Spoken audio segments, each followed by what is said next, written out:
Ladies and gentlemen, we now have a quorum, and I believe that this work session is going to be led by Megan.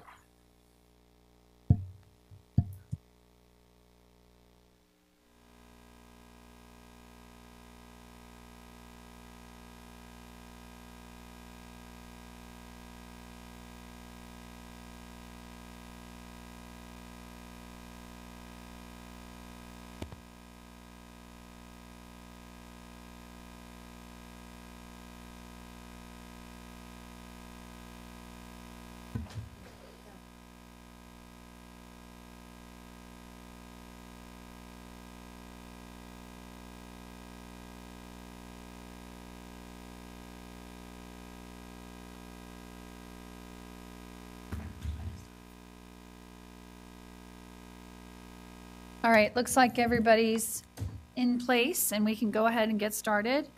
So the strategic plan portion of this evening's work session that was going to begin at 7 p.m. has been rescheduled to December 10th. So we will just be covering today's public engagement portion on recommendations to revisions to our citizen participation procedures.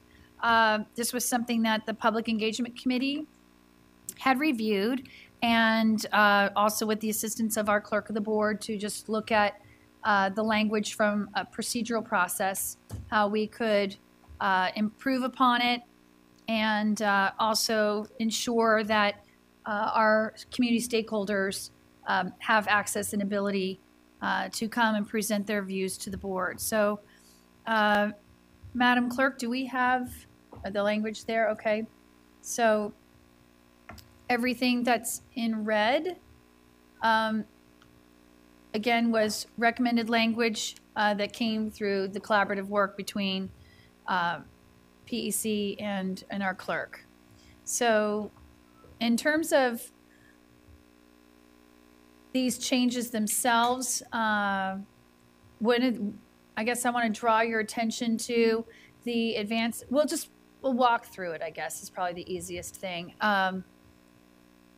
So, Ms. McLaughlin, why don't you kind of give a capstone of what we're trying to achieve with the modifications to this portion of the governance manual, and then we can go step by step. But I think if you just kind of summarize. Well, that's what I thought I just did. The capstone is that we're trying to improve our citizen participation process. We want to make sure that our stakeholders have the ability to sign up and to be able to bring their voices. There's been concerns that people outside of the county have come to speak before the board, which then prevents our own county residents from having access to speaking.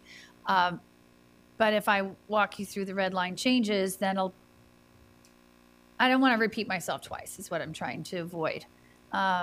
So in terms of the advanced speaker registration, as you'll notice, one of the key changes is that we used to have this done online starting at 6 a.m. And so now we're going to change that time to 8 a.m. And then it'll basically be 3 business days, not prior to the regular business meeting. Before it used to be, or we only listed, as we were talking about, on Mondays. The other thing is that if you'll notice that the list will close when the maximum number is reached, or by 8 a.m. on the day of the regular meeting. It used to be 4:30, but again, we're trying to make sure that people know if they're on the list or not, and have time for the clerk to prepare the documents for the meeting. In terms of addressing the board at the meeting, again, one of the things that we were growing concerned about was people signing up and then doing it on behalf of others. So they were basically holding spots in the line for not really the people who were planning to speak. So as a result, some people who became almost professional in their abilities to understand how quickly to sign up were filling it within 8 minutes, sometimes within 2 minutes. And so a lot of people who said, I'd like to speak to an issue, but unless I could do that within the first few minutes of 6 a.m., they were already getting closed out. So that's one of like the key things that we've changed there. And then the other thing that we wanted to talk about was the signs that people bring into the auditorium. Again, not just for safety reasons, but also out of respect for audience members, that those signs would be not larger than 8 to 11 inches in size. And then sometimes they were getting attached to the podium, and then they might end up being stuck at the podium while the next speakers are coming up, so we don't want them attached to the podium.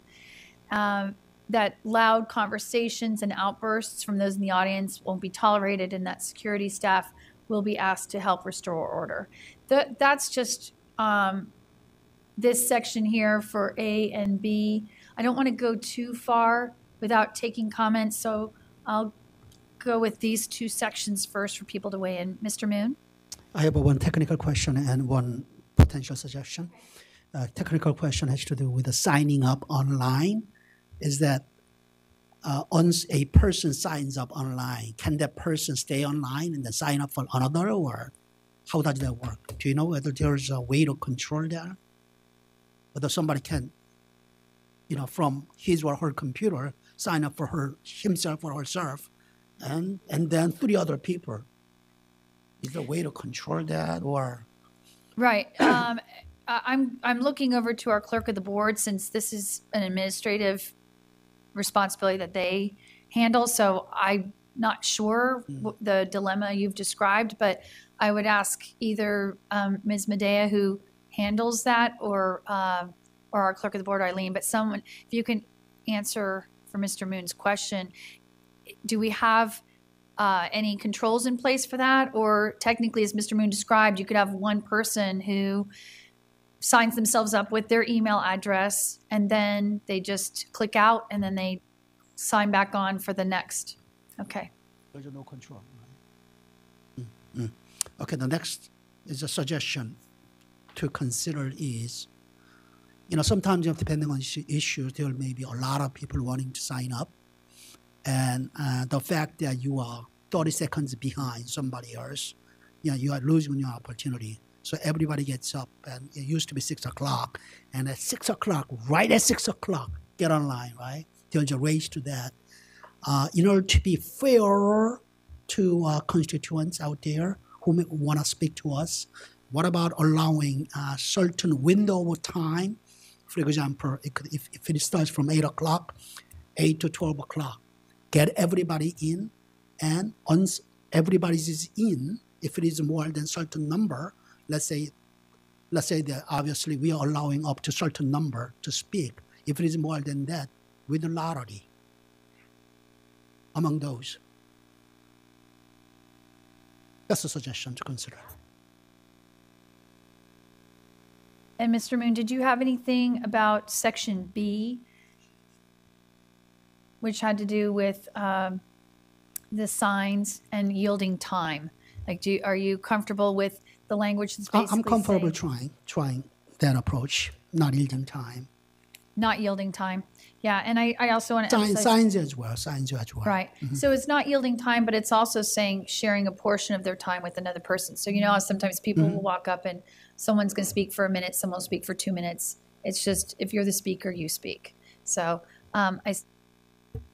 Palchuk, followed by Ms. Schultz, followed by Ms. Corbett-Sanders. Thank you. So I do have comments and comments I received on both of those topics. So I'm open to Mr. Moon's idea. However, one of the main concerns is the timing. So 8 to 12, a lot of kids are in school, teachers are in school, people are at work. So, right. So I would be open to that. I think that's a good suggestion, but ensuring that there's ample time to be inclusive, making sure there's afternoon hours or early morning hours as well, especially if we go to a lottery system. And then I had a really difficult time with the yielding and not yielding. And I understand that we wouldn't want, I know also our staff are spending a lot of time changing people who signed up before the time. Where I have concerns about not allowing any substitutions is that sometimes you do have, a family that signs up together. and feel more comfortable, the kids splitting a minute each, or a group of students. Or so I guess I would prefer if we said, people can yield. If you're there, you can share your time, or you can stand together.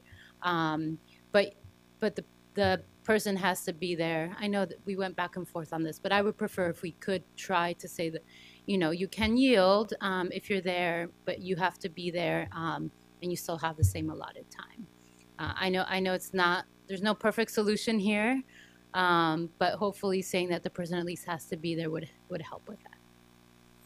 Great, thank you, Ms. Palchuk. And I would just ask board members that as you take your turn, not only to speak to these issues, but also if you hear suggestions that are coming from our colleagues that you also really like, please speak to that, because I'm trying to take notes and then see where we are from a consensus standpoint.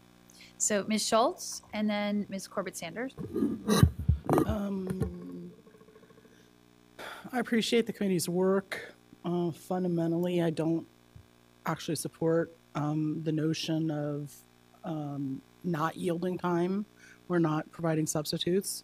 They're members of the public, and if they mutually agree, if somebody signed up and they can't make it, or they're sitting in the audience and they decide they have stage fright or whatever, I don't care. They're my boss, and I feel compelled to listen to the public more rather than less, and in a more convenient fashion for them rather than a more convenient fashion for me. So I'm not in favor of that one. Where else are we? Mr. Moon brought up a really good point about, so right now we run into the challenge of one person could log on and then they could just sit there and fill up all 10 slots with 10 people's emails that have all said they want to speak.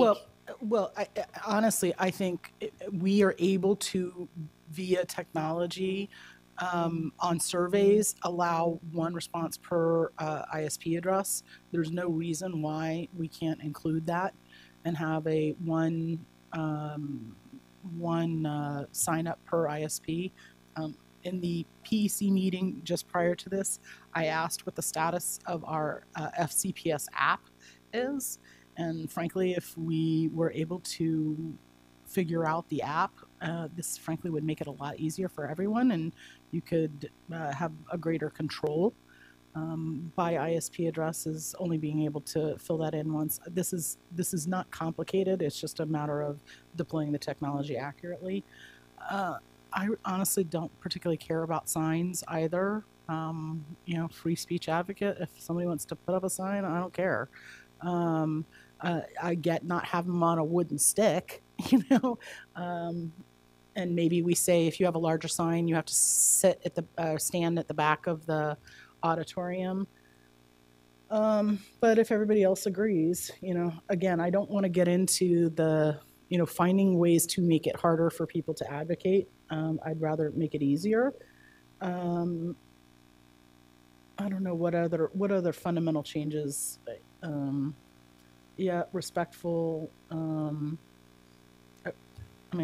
That's kind of generally where I am. I don't know about the 8 a.m. start. If the discussion was, well, don't make people get up at 4:30 in the morning and sit there and refresh. If 8 o'clock is more reasonable, or if you just make it in the middle of the day. What if you just make it noon?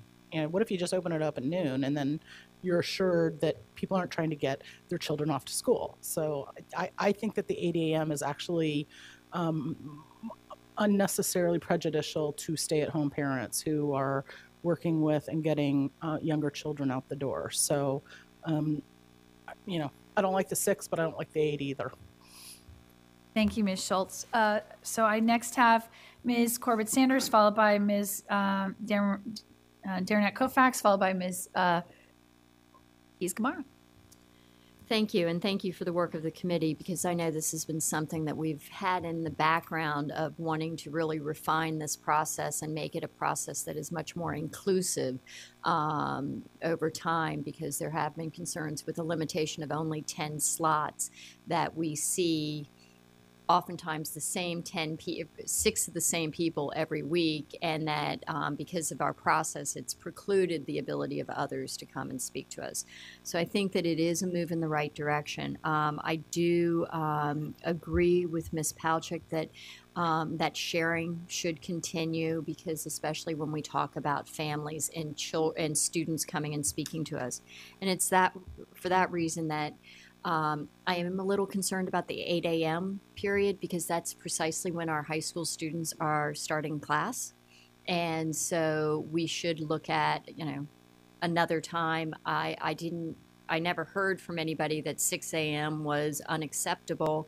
It was a challenge, but, we need to have some sort of mechanism that makes it accessible for our students as well.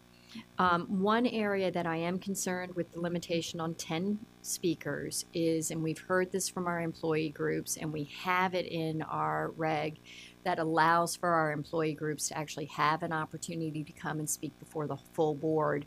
And so if we could, I'm not saying necessarily take one of the 10 slots for them, but perhaps add an 11th slot or a 12th slot, saying that our employee associations, and they could cycle between the 3 of them, that we need to have the opportunity for them to actually come forward and speak to us. Additionally, what I don't see here, and maybe it's a little further and I missed it, is the opportunity that if all 10 slots don't fill up, that people can still register the night of something so that they can have their voice heard. And so along those lines, when we talk about the substitution piece, I understand the importance of reliability, but I'm wondering if there is a mechanism in which we could have, if you have a spot and you're substituting out, that you have to notify the board clerk by sometime during the afternoon or something like that, so that you have the opportunity. And that, if we think that it's the same person, same group of people every week signing up and always subbing out, then, we could build in some safeguards there that say, we want to hear from more than the same 10 people every week, and we want to have an opportunity to, that you can only substitute out once per quarter or year or something like that. But I have heard from the employee groups the importance for their voice to be heard, and it's something that, given that we have 27,000 employees, we should create an opportunity for that. Great, thank you, Ms. Corbett-Sanders. Ms. Darian-Kofax? I just want to ask you, Ms. Corbett-Sanders, just because I had this question at the top of my head, and I don't want to forget it. So the employee groups, how many employee groups are you talking about? Well, just the 3, but what about the rates and 17 certified employee organizations? Yeah, I'm thinking about the bus drivers, the cafeteria workers, all of those. They have their own groups. So you're saying 3 allotted slots for the Teachers Association. Now, and I don't mean to debate it, but that was your suggestion at this point. Okay. My suggestion was having a slot, or possibly more than one slot, above the 10 that allows for the employee voice to be heard. And if we have to set up a separate login for the employee associations, and they know they can only have 2 voices or 1 voice, then create that opportunity that way. But we do need to, in my mind, create an opportunity for that voice to be heard consistently. Okay, I appreciate that. I think that we do have to look beyond the 3, and if there are 17 certified employee organizations, we have to look to those. Did you talk about limiting at all the amount of times? We were talking about the nuances. People sign up and they consistently sub out. But did you talk about not, limits on the amount of time people can come to the board if we're only getting the same 5 people, or like consistently the same 5 people. Did you talk about like only being able to do it once a month, or was any of that discussed? I don't recall that we talked about Any kind of limits? Limits to someone who's going to come and speak every 2 weeks before the board versus, someone who only comes once in their entire, Right. career. Right. So, but I certainly think that as we're talking about improving the citizen participation process and saying, one IP address, per, sign up period is one avenue of trying to ensure more equal access for others. But certainly we could consider it as a board anything, including saying Right. that once per quarter we prefer that we provide opportunities, but then just like we have now, if the slots go unfilled, people can show up that evening Right. and then have their opportunity. Right. I could see that being kind of a win-win because we want to keep the slots open for people who maybe aren't as savvy and discover the issues at hand and they want to sign up. And then it turns out that those, as of now, what happens on some of our more higher interest issues, the signups can be filled within 5 minutes. Okay. So. And I'm also, the sign issue became an issue when some of our more, our more out there issues, or that became an issue when I was the chair, and that people were having very large signs with wooden sticks, and it was suggested by our safety and security people that we not allow that, as they can become projectiles and they can become weapons. So we unofficially went to that several years ago, and now if that's official, I think that's good, because you get several people and they're all holding the same signs, and you can certainly understand and see. We can see at an 8.5 by 11 what their advocacy issue is, and so I think I'm absolutely for that. And I know, and I know you guys did hard work on this, and it's hard to figure out this substitution issue the right way. Great, thank you. Ms. Kisquara? Thank you, Megan.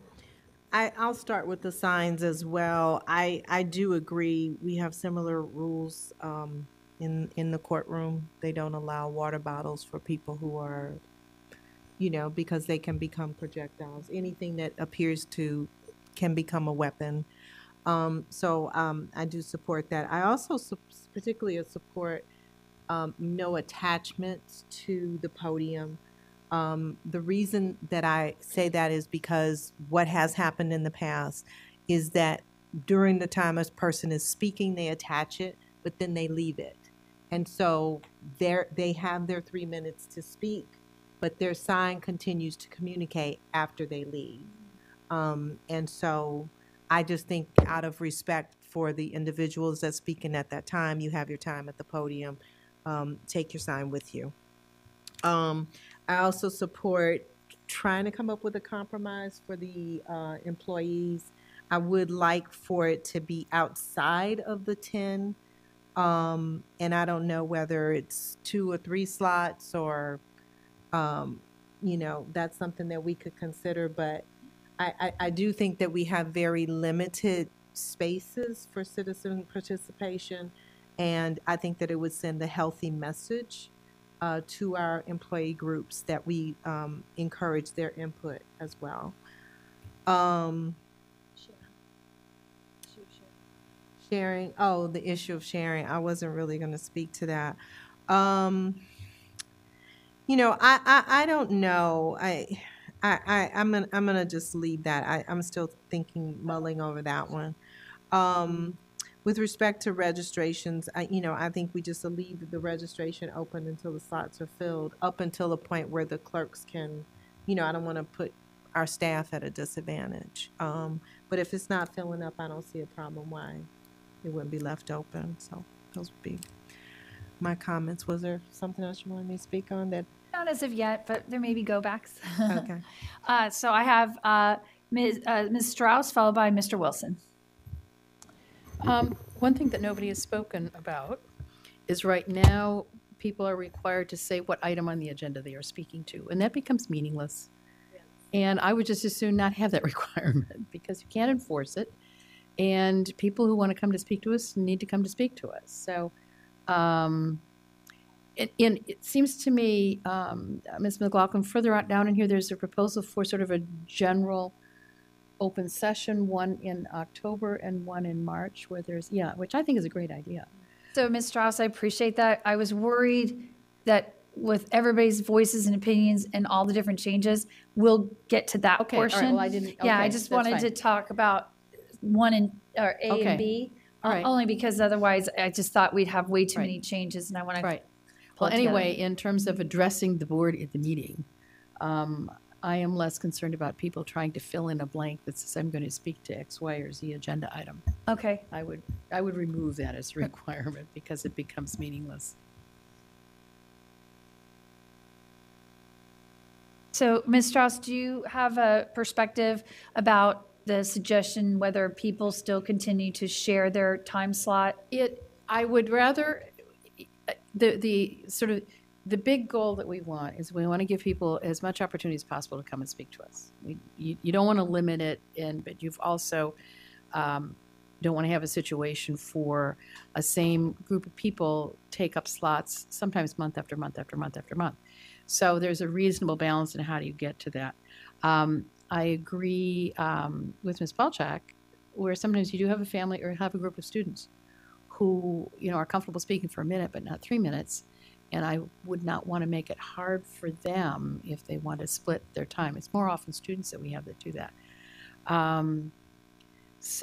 But I also understand from our staff when under our current system, where individuals will sign up a bunch of people and then that gets rearranged, which then may not be the best way or the fairest way for everybody else to go forward. And I think that's part of what we're grappling with, how to make the sign up easy for as many people as possible and to create a system that allows the widest range of people to come in and speak.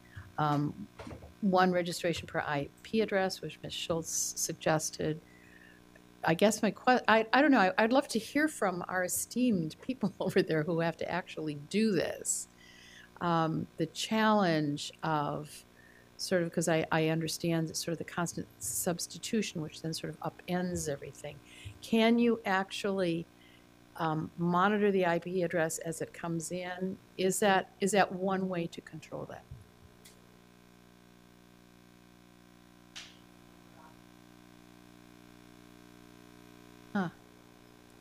Well, There's a cost for our own in-house staff to do the work.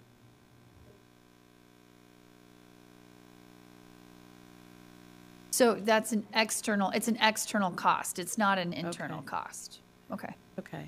And if there is a way to do that, is it done automatically? Do you have to manually? I mean, how does that? You don't know. Because I know that is one of the things that there is a concern that it's not fair to have one person sign up a whole bunch of people and then that whole bunch of people change. We would rather have one person sign up at a time. Sure. Sure.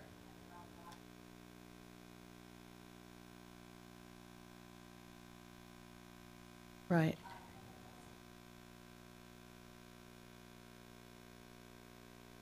Right, yeah, and I would like to find a way not to encourage that. Right. Right, right, which is fine. Right. So, okay, well, anyway, so the bottom line is to whether or not we could sign up one speaker per IP address, what that would cost, is that easy, is it hard, what you would have to do.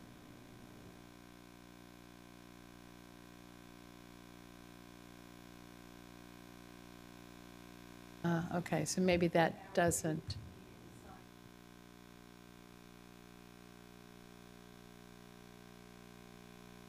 Right.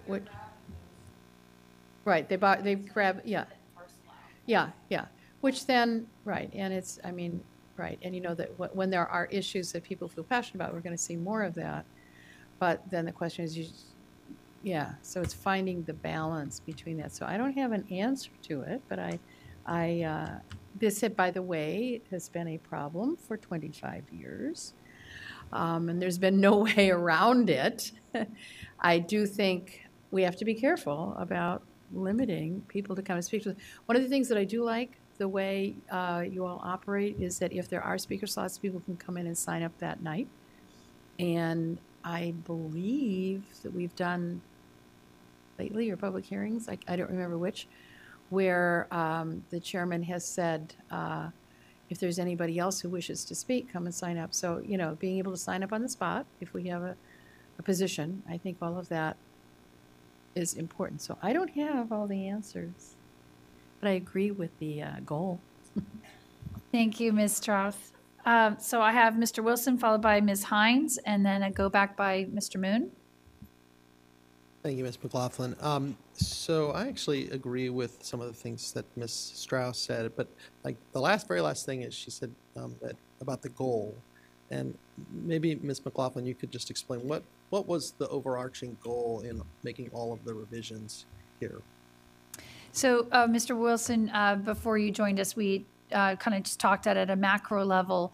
The goal was trying to ensure that there's an equity of opportunity for our citizens, our stakeholders to come and speak, and that because of the current structures in place, they lend themselves to sometimes individuals who've become very familiar with the sign-up process and can then have a collection of multiple email addresses to sign up a bunch of people all at once, and you can fill up those 10 slots sometimes within 1 to 2 minutes.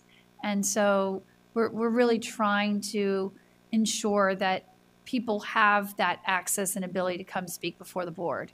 There is also just things like safety and security recommendations that the signs attached to the wood posts and things could potentially be harmful. Large signs can block the view of other members in the audience. So most of this was, how do we improve it for our community to come speak to us?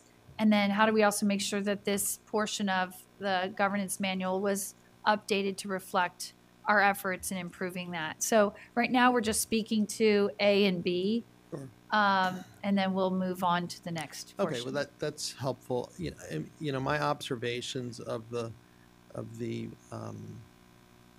citizen participation portion of our meetings has been that, in general, I think it's been very interesting. The comments we received, not offensive. People are very well prepared generally. So the reason why I asked, and I apologize that other folks have already heard that. I just wanted to make sure we were trying to address a problem. Maybe I don't see the same problem. My instinct would be to not limit it to 10. Let's say that we'll take up to 20. And if we have an hour of public speakers, we would take out some of the, the resolutions and appreciations that maybe we do prior to beginning our business and restructure those to a different meeting so that we can get as many people from the public as possible. I'm reluctant to try to sort of channel speakers and potentially narrow the accessibility. I'd like to see it expanded. So that my instinct would be to not limit to 10, but to limit it to maybe 20. And then we'll have nights where we won't have 20, of course. But I think that having the capacity makes sense. So some of the comments really do have to do with enforcement. So for example, speakers are given 3 minutes, and then once the bell goes off, they're sort of encouraged to wrap things up. Sometimes they wrap things up quickly. Sometimes they go on for another 20 or 30 seconds and have to be repeatedly told to cut things off. And one of the things I've noticed is that if there's a video, the stop button hits, whether it's a 3-minute and 10-second video or 3 minutes and 1 second, and that seems to be unfair to the folks that put in a video. If we're not going to be consistent, if we're going to say 3 minutes on a video, then we ought to be consistent in how we approach it to the people at the dais. Mr. Wilson, actually, before the videos are shown, we do have to look at them to make sure that there's Sure. nothing inappropriate, and we assure you that none of those videos go past 3 minutes. No, I understand that, but sometimes the video is cut off, say, in mid-sentence. No, I think we've seen videos that literally break while the person is speaking, and then it just goes dark. And sometimes citizen participation. Well, if that's not the case,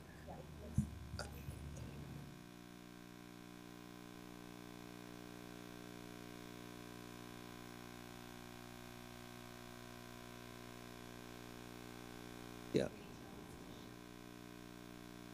So I think given what the clerk has just said, that they contacted the citizen and said, hey, yours is over 3 minutes. We're going to hit the cut button at 3. If that's the policy of the board, then the chair's policy at that meeting should be exactly the same, right? Cut I the understand mic what you're at saying 3 is minutes. that if we want it to be equitable for who's giving a video testimony, who's giving spoken testimony, the speaker needs to be cut off at exactly 3 minutes as well, And this is just consistent is what you're saying. Yeah, and I think this is just consistent with my earlier comment about having more speakers. I'm reluctant to sort of have,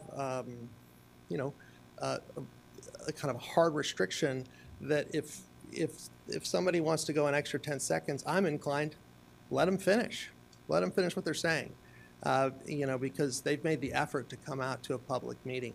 And, in a county like ours, with such a large population, we should be grateful when citizens come and provide us their insights. One question I had about the priority of employees and students, how does that work in practice? So if all 10 spots are taken and then an employee wants to speak, do they get put onto the list, or they don't get to speak? Or a student? for Right, example. as of now, we don't have any special protections in place. If it's 10 slots, whoever gets them first.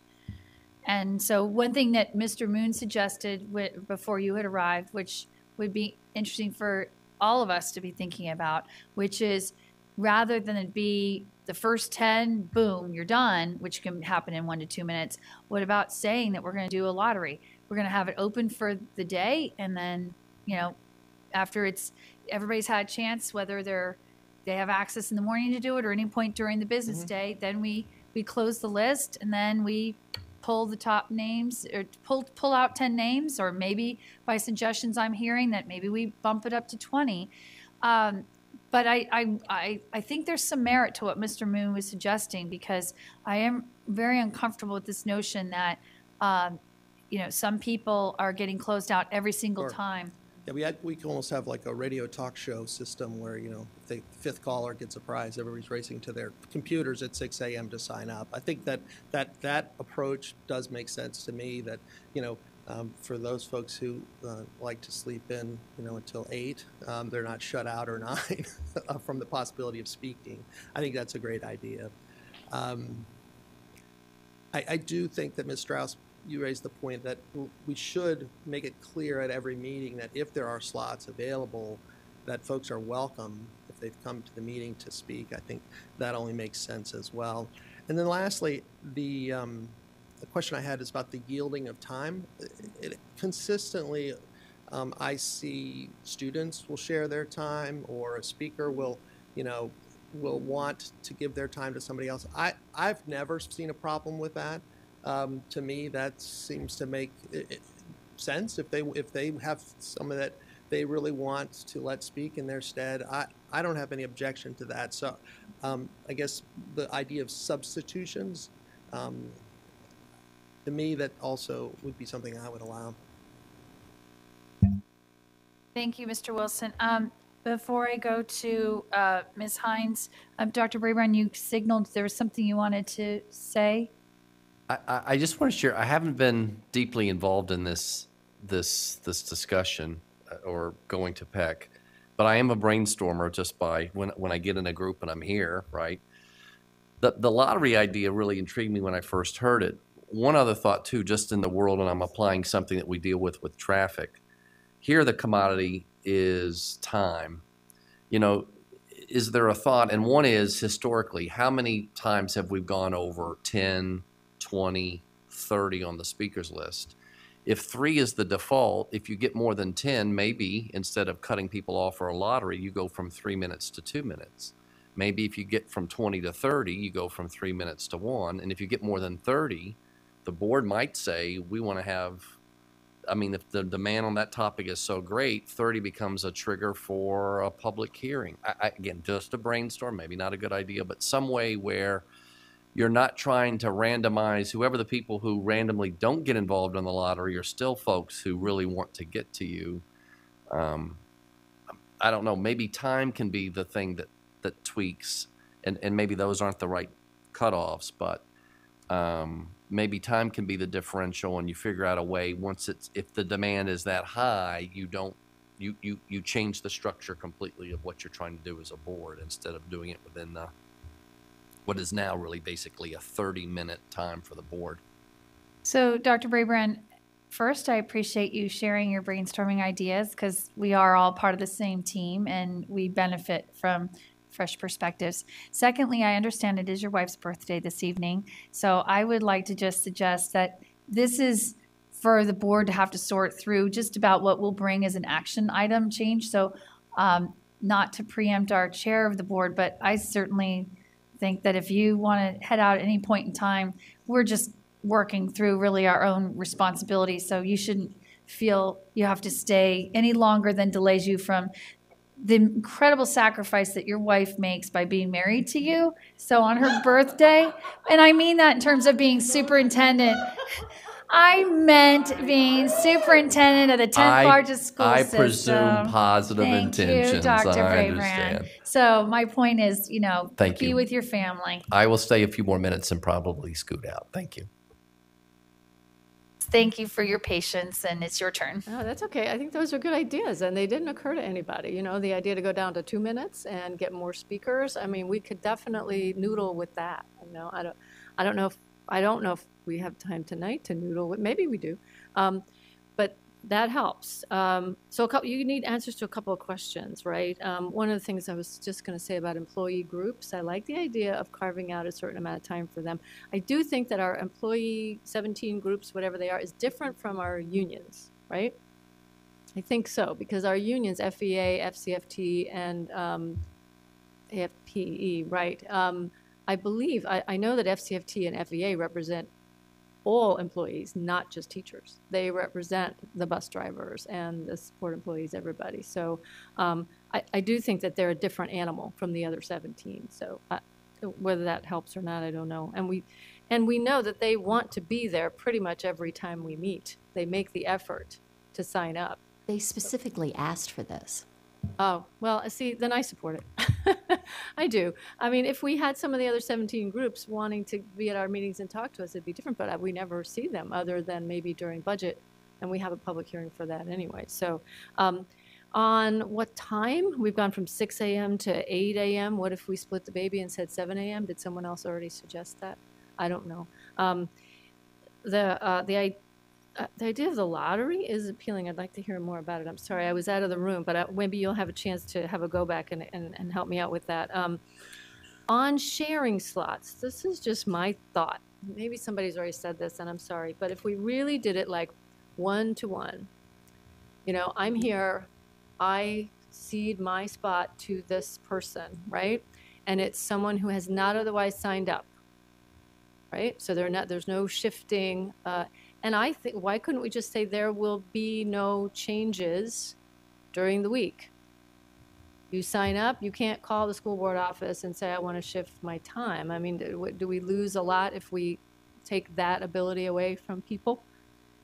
I don't know, because it sounds like that's the problem. They sign up a bunch of slots on Monday morning, and then they're on the phone with the school board office all week, shifting positions, right? And so they're they're gaming the plan, right? And so if we don't it's allow not even that, just shifting the slots, but it might be just putting a completely different person into their speaker slot. yeah, I don't think we should allow that. And however we can stop that from happening, and maybe it is to have no substitutions, maybe is too much, right? But so if you're there and you bring someone who has not signed up, and you say, I give my time to this person. If you do that one time, then I think we could live with that, but that's my thought. Ms. Hines, you mean like do one time that the next time then you sign up to speak, we're going to say you can't keep yielding your time every time you sign up, or? No, I Okay. kind of meant, even if somebody does it all the time, if they're only taking one slot Right. and they give it to someone else, I don't see them as gaming things. Okay. It's more kind of, I can think of like a group, an outside group, SEPTA. I don't know, they have someone who they assign to get a spot because they're up at 7 o'clock in the morning, right? And then they only have that one spot. They're not Right. fiddling with the whole 10. They just take one. And then when they get there, they have to be there. But if they don't want to be the speaker, they can say, so-and-so will speak for me. Okay. I like what you're suggesting, which is someone still has accountability to that slot. So if you sign up knowing that you have no intention of being there, you're just signing up to hold a place that you'll then trade in someone else, but you're not coming. That's different from saying, I signed up, I'm going to own it, I'm going to have to be there for it, but whether I yield my time because someone else is going to speak to the subject matter, but you're still there as the person who signed up. So you're kind of being accountable to the spot you've taken, right? Yeah, right. And I think that would work for our example of students. One student signs up for the slot, or a teacher signs up for the slot and then comes with 3 students. It says, I give my time to the 3 students. So I don't know.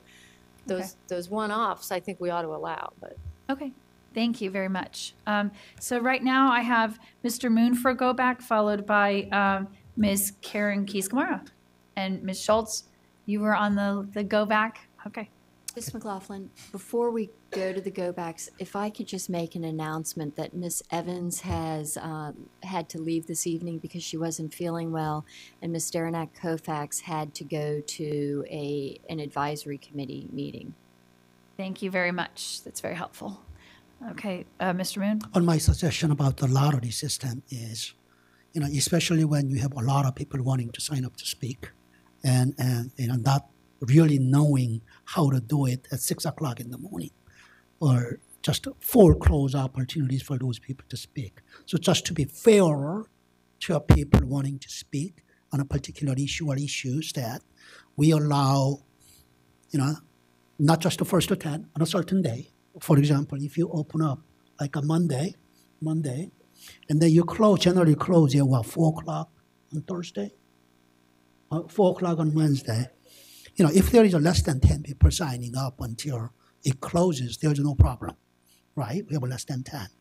But, it gets filled up like within first few minutes at 6 o'clock in the morning Monday. So for that kind of a situation, right, quickly fills up, why don't you allow at least for on Monday, whole day for anyone to sign up? So there could be 20, 30, 40, 50 people. If it is more than 10, we could do lottery. We could do lottery amongst those people who have signed up, so that it could be seen fairer rather than just favoring people who know how to do it, have a better chance to do it, because we want to hear from people on a more equal basis about what they want us to hear. So by the end of the day on Monday, we let them know? We'll let them know. We'll let them know. If there's more than on Monday, right? Yeah, we could, if on Monday more than 10, and we, find a way to pick 10 and then let them know.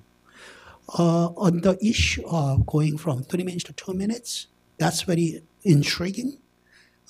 Just in terms of logistics, how to do that may be trickier than you may think. If somebody can just tell me how to actually do that, because you sign up, then people may think that I have 3 minutes. I have 3 minutes to speak. Gonna start writing 3 minutes, and then suddenly when it gets down to cut to 2 minutes, might not be able to hold everything. So how to do that may be an issue. Be video too as well. So that's the trickier part. But I would certainly consider doing if there's more than 10, rather than 30 minutes, if you do 2 minutes and accommodate 5 more people to make it all 30 minutes. But I'm not sure whether I am inclined to go for a full hour, because, a lot of times, we have a lot of other things to discuss on Thursday night. So that's where I am. As far as, not asking people what they want to speak on, I would still leave that as is. We would want to have people to be as honest as possible. We know if people are not that honest, we will know who are not being honest. But otherwise, people who sign up may lose your focus. What am I speaking on? Because we want to, I prefer at least as one board member for people to speak on the issues on the agenda first, rather than something remote. Thank you, Mr. Moon. And I have two more go-backs, and then I actually haven't weighed in after hearing everybody's input so far. So I will do that after we have Ms. Keys-Gamarra and Ms. Schultz.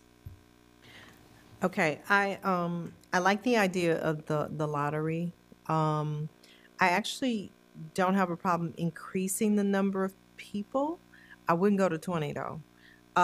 As somebody who has sat on the planning commission where there's really no limits, and you sit there and you let people, they just come up and they speak, but it is the more openness you have, to me, the more structure you need. So, I would be willing to go to 15, and I actually think 2 minutes is okay.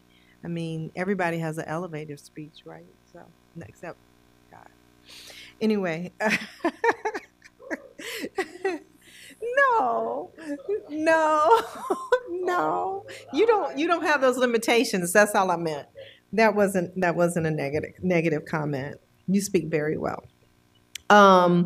With respect to videos, I think that's just an anomaly by the nature of the medium, right? You can more easily regulate a video than you can a person. Human nature, I don't know how to calculate for that. Some people listen to the gavel. Other people are like, I just need this much more time.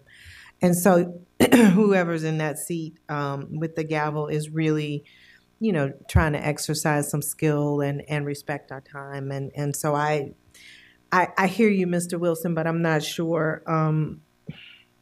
I think there's a difference between dealing with a video versus a person. So I would consider, maybe play around with the idea of going from 3 minutes to 2 minutes to add more people. I do like the idea of having more employee groups. I think I said that already. And I'd also like to have more opportunities during, is this in the section? I want to say it while I'm still thinking about it, but more opportunities just where we have public meetings where people can come and speak on whatever they choose to. Yeah, that's going to be a little bit further into the document. Okay. So we'll speak to that, because what I'd like to do is get clarity on A and B, and then Okay. move. And so as you can see, even just talking about A and B sections has given us a lot to, and I don't want to And get so lost. with respect to the fluctuating time, depending on the number of people that sign up, I think that can get really messy. But I like the idea of the lottery, and I think that folks, whoever are the 10 or 15, whatever we decide, can be posted and people know that ahead of time, and we left it open for that entire day and et cetera. And then that way I think we also have a better chance of getting a more variety of people as opposed to the same people who are so expertly able to get on that list, and would improve things in a lot of ways. So I think that's what I wanted to say. Thanks. Thank you, Ms. Keys-Gamarra. So I have Ms. Schultz, and then I wanted to weigh in briefly, and I have a go back from Mr. Wilson. And you have a go back, Ms. Schultz? Okay. So a couple of things. The one sentence that looks like it wasn't changed, if you could slide down a little bit, is that the school board chair gets to make exceptions. I don't know what that looks like. I don't about who's allowed to speak. If you slide, yeah, it's the original language. I actually don't like that language. I think it is there's a lot of vagary there, and we either have a rule or we don't. And it's like, look, let's agree to whatever the exceptions are now and just make it part of it. So I don't actually care. So, Ms. Schultz, you're talking about where the lettering is in black and says the Yes. school board chair may make exceptions about who may address the board during citizen participation. Yep, let's just figure it out now and put it in the rule, and then not leave that open and nebulous. Two, on the groups, I actually not only don't agree, I vehemently do not agree to hold out slots for certain groups. First of all, employees have many more opportunities to engage, have much greater access. They have special meetings set aside with the superintendent. They're a part of different organizations. We're in a community of 1.1 million residents. There are more teachers not in a teachers organization than are.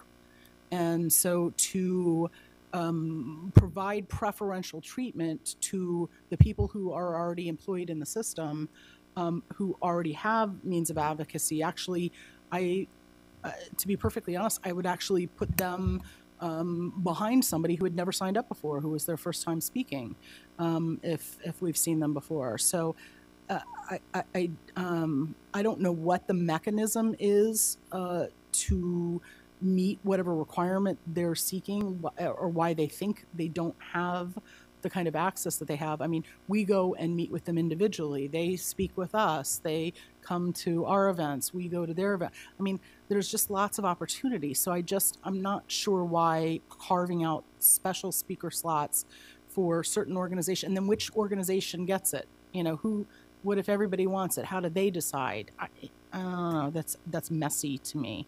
I don't consider people speaking for 180 seconds a problem.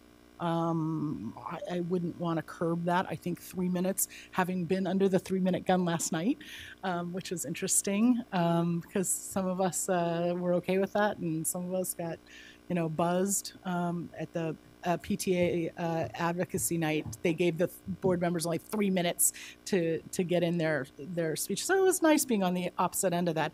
And it's not a lot of time. And so, and a lot of people are not professional speakers. It's amazing to me, like many adults are much more shy actually than students, and some people struggle with, cultural or language issues. I don't want to inhibit people, and I think 3 minutes is reasonable. What I don't understand is at a point in the past, we had, and this may be part of the solution, we had a rule that if you were speaking on behalf of an organization, you actually got 5 minutes because you were representing an organization in a formal capacity. And I actually think that's a reasonable, and that at any time, if the organization signs up, I don't care who they are. If you're speaking on behalf of an organization, you're representing a group, you have been sent as an emissary, I think that's reasonable to give a group 5 minutes, and I don't care what group you are. And then that treats people, there's more of an egalitarian approach, that if you are a community group or a county council of PTAs or a high school principal association or you're a civic association, whatever you are, if you're speaking on behalf of a group, you get 5 minutes. So I like that as a better option. On the increased number of speakers, I would say that it should be a considered practice that if we have a major uptick in the number of speakers on a topic, we are either handling it as new business or we're handling it at our next meeting as an action item. If we have that many speakers, we should consider delaying the action item on our agenda to a successive meeting because not enough people have, that's causing some problem. So that may be one of those times where there needs to be more time between the announced new business and when we actually take action, because we're being prompted by our community that they have not felt engaged enough, or that they have something to say. So I think that should be the fallback position, is that we should extend time for high interest items where there are a lot of speakers between the time when we announce it as new business and the time when we act on it. And then the other option could be that we just have a standing meeting, one meeting per quarter, where we start earlier. Right, so, okay, so we'll go to the next page. That's it. Okay, thank you, Ms. Schultz. Mr. Wilson and Ms. Strauss, before I do your go-backs, I just want to kind of quickly weigh in, having been the PEC chair at the time that we discussed this. And again, there wasn't necessarily among the PEC members a consensus on all of this. We truly discussed all of it, had similar debates from what's being mentioned here tonight, and mostly just felt that the draft language that had been brought to us by our clerk of the board, it would be best to just work off of this and then see where everybody is. The more I've listened to everybody, I'm certainly becoming more and more in favor of a lottery, only in the sense that I really do think it's important that no matter when you work or what responsibilities you have, that you have an opportunity on the first day that the slots open up to have a potential opportunity to speak to what's on the agenda, and I'll speak to that issue as well. So I really think that rather than trying to figure out is 6 a.m. the most optimal time that people can have it, or 7 or 8, it might be that you've got 3 kids at home, and by the time you get all of them ready and out the door, it's going to be closer to 9 o'clock. And then what does that do for you? So I really think that this is something I hope we can figure out, coming to consensus, that even if it's trying it to see how it works, but I'm not sure I see a downside to the lottery, in the sense that certainly means whether only 8 people wanted to speak that day and 8 signed up and they're all going to get it. But if we do have a high interest item like Ms. Schultz mentioned, and you're going to have 30 to 40 people who want to speak that day, and the slots got filled after the first 2 minutes, all those other people are going to feel as if, well, wait a minute, I had just as much of a desire and perhaps a need to also be able to speak too. So I also think that addresses the concern that where we have some very passionate citizens who I value their engagement with us, but we really often are still seeing the same faces and the same voices. And I think this board recognizes that people can always reach us via email. They can even call us and schedule time talk. So these public speaking opportunities are more than just speaking to us. It's really allowing the public to hear a diversity of voices too. And that's what's also leading me to really lean toward this idea of a lottery. I do also agree with the statements made, and we can go into it a little bit more on I think it's section C. But the idea that we might have an area where we decide we've got to go beyond 20. This is a high interest issue, and so maybe we're going to need to have going from 10 to maybe 20. Ms. Keys-Gamara was like, what? So, but I'm not sure. I like the idea, even though Scott was being very helpful, but cutting it down to 2 minutes, because again, I think we talked about what happens to people who already produced their video, what happens to people who already had started to craft their speech. So I think that if the public has that much interest in wanting to come speak to us on an action item, then we really need to think about increasing those. Then the other thing is that on these issues, let's see, so speaker substitution, I really appreciate what everybody said here tonight, and I think that in the end, people need to just decide that they want to come and speak to us, and we got to accommodate them best we can. Where, Ms. Hines, I think you spoke very well to it. In particular, I don't like the idea of that our school board office staff that have so much on their plate already, that they're now playing this domino effect of switching names and running names around. So I would be inclined to say you can have a substitute speaker if they accompany you that evening. Now, certainly if there's an illness, I think that's different. I think and again, we're just going to go with the honesty factor. If people are going to say I'm sick, but I do worry a little bit. But if we go to a lottery, then maybe none of this matters, because now it's just you're in a lottery, and if you want to speak, you'll be there. And if you're sick, call in your family member. And that might eliminate a lot of this stuff, including expensive IP software thing. So, Mr. Wilson, you're up next, followed by Ms. Strauss. Thank you.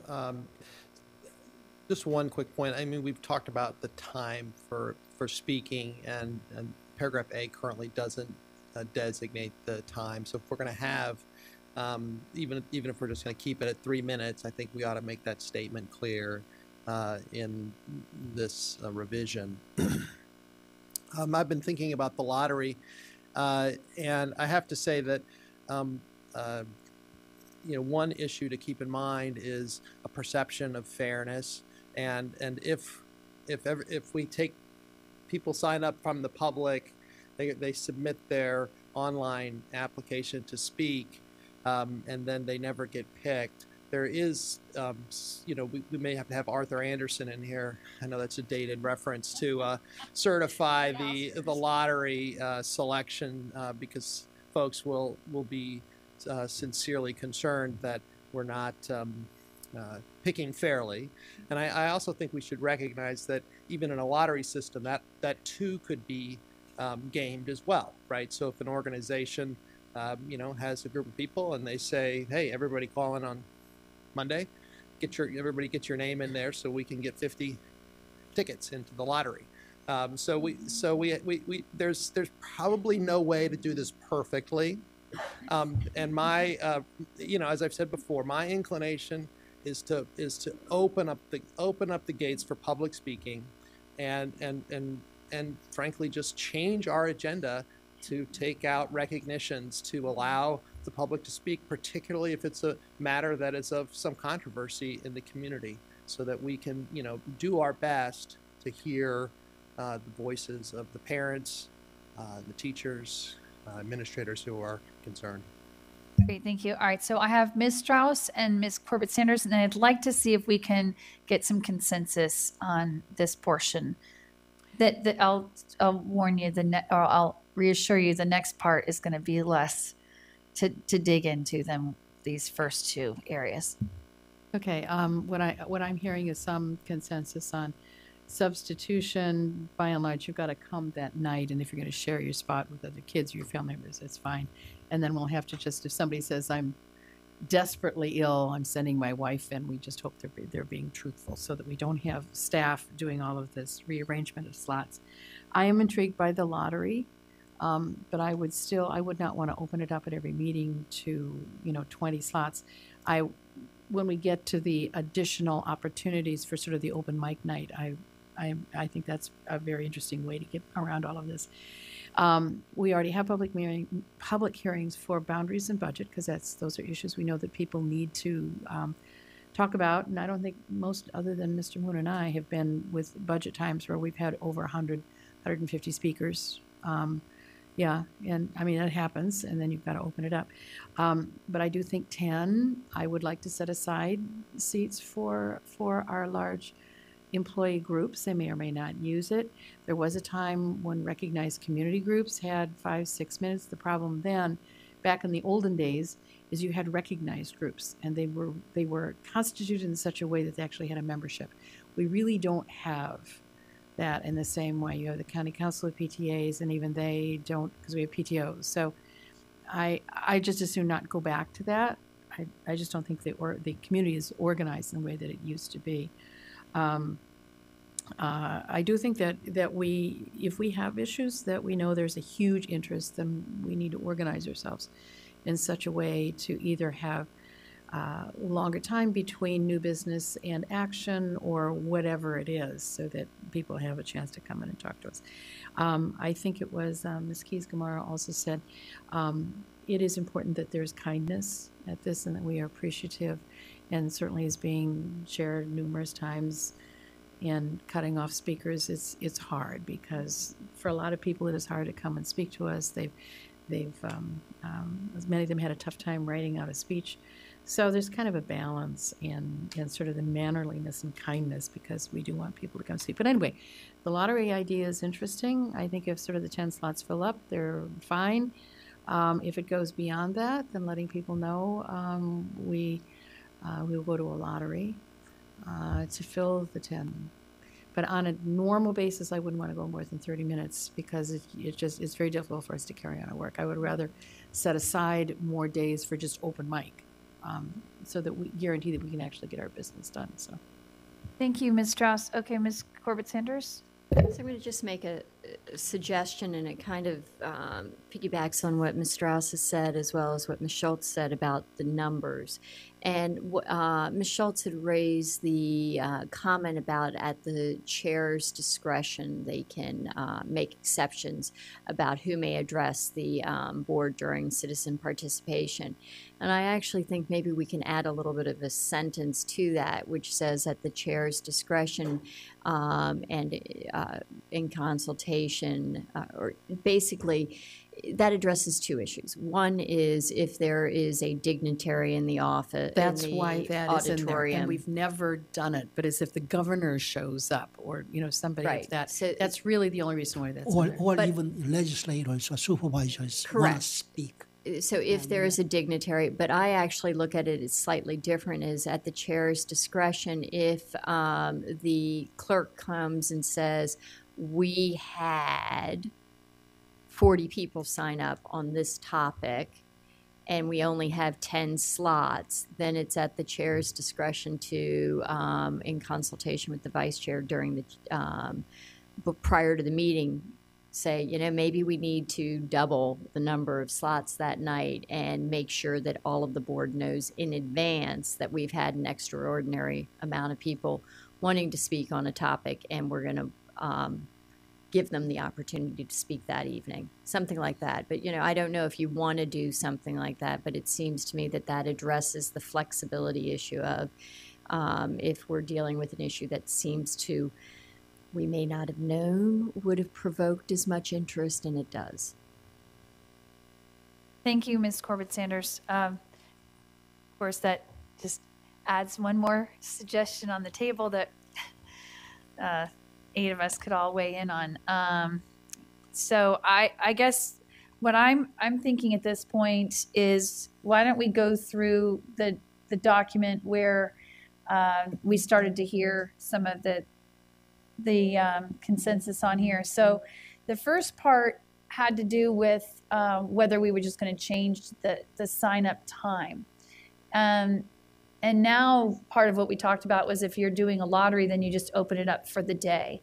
So I'd like to see a show of hands of how many would like us to consider the lottery approach where it's going to be we would say that we're open for it's open for that first business day. Yes, Ms. Schultz. Just ask you a question about that. If the issue is that more people are in certain meetings are signing up, and there's some people that have always signed up, can we just say that if you've spoken in the last 90 days, new speakers will be given preference? And that just kind of solves it. Is that if you have an overage, you just take care of it. Just say, hey, if you've in the last 90 days you've spoken, we're just going to give preference to somebody if it's their first time speaking. True. The problem we have with that, Ms. Schultz, is what I was hearing today is people are wanting to give latitude on substitutions, then people are going to basically just end up signing up with different names, and then you could still end up seeing the same person being substituted in to speak. So I think that's just the challenge. Locks are for honest people.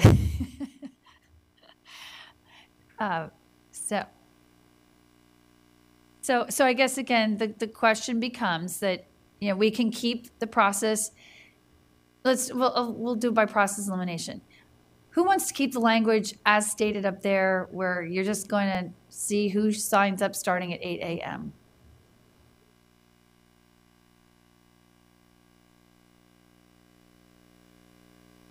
You want to start that one first? Okay, I was just trying to get an idea if people just liked what was there, but okay, so going with the lottery first, who would like to go ahead and say we're going to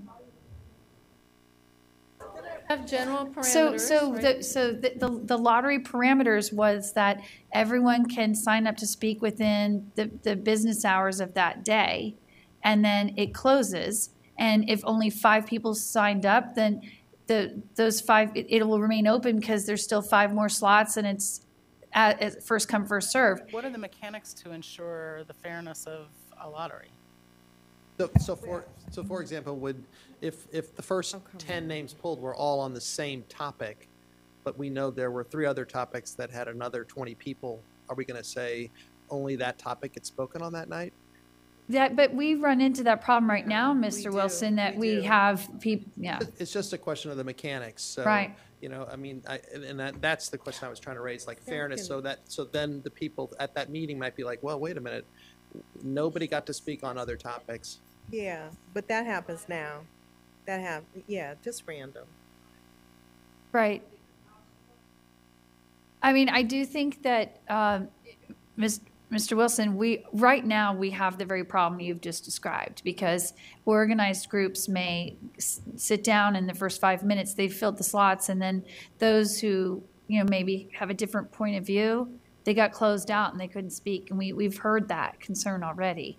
So I think that the bigger issue was trying to enable people to say, if there's that much interest, first of all, then everybody just gets to put their name in, and that's what a lottery is. It's luck of the draw. If it turns out, though, that the clerk of the board says, you had 40 people who put their names in, so we can expand the lottery, and we end up going from, whether it's going to be 10 to the chair adding another 5, or maybe the chair ends up saying, we're going to go ahead and add it, so we're going to have 20 speakers, and, you know, we're just going to have to understand that this is a night where we're going to hear a lot on a given topic, and there are going to be those rare times where it doesn't happen to us a lot, but that they're maybe hearing from more people is going to be helpful. The other thing, you know, to keep in mind, Mr. Wilson, is you had a great suggestion too, which is the chair and vice chair may then go into chairman's that week and say, you know, we might need to let 30 in this time around to speak to the board, and we are going to pull off the recognitions, and they'll get done 2 weeks from now. So I think the biggest thing we're trying to wrestle with right now is, how do you have a more egalitarian sign-up process? What we have seems to be problematic. And so asking the question again, if we have the lottery where it is open from, you know, let's say 7 a.m. because people can sign up easiest before they leave for work that day, up until we say 6 o'clock. So that gives people an entire business day to sign up and be considered. And we may only have 4 people sign up that day. But if we have more than that, then the lottery kicks in. If it's beyond 10, the lottery kicks in, and people will understand it because this will be our new procedure. How many can support that concept? Okay. So, and with the caveat that if there's an indication that there are significant numbers, then at the chair and vice chair's discretion, we can come back to the board and say, we had 20 people, we're not going to do a lottery. We're going to suck it up and be ready to hear, excuse that expression. Right. But we're going to be there to hear everybody, and we will be going past our typical time. Yes, Ms. Hines. I feel more comfortable putting my hand up for the lottery idea without that, because I feel like we need more time to talk about that. I'm not sure that I'm up for it. You know, we have to remember, this is a county of 1 million people. So if 20 people sign up to speak, it's not like the community is beating down our doors. You know what I mean? It just means we have a high number that week. So I'm not sure. I'm just not sure.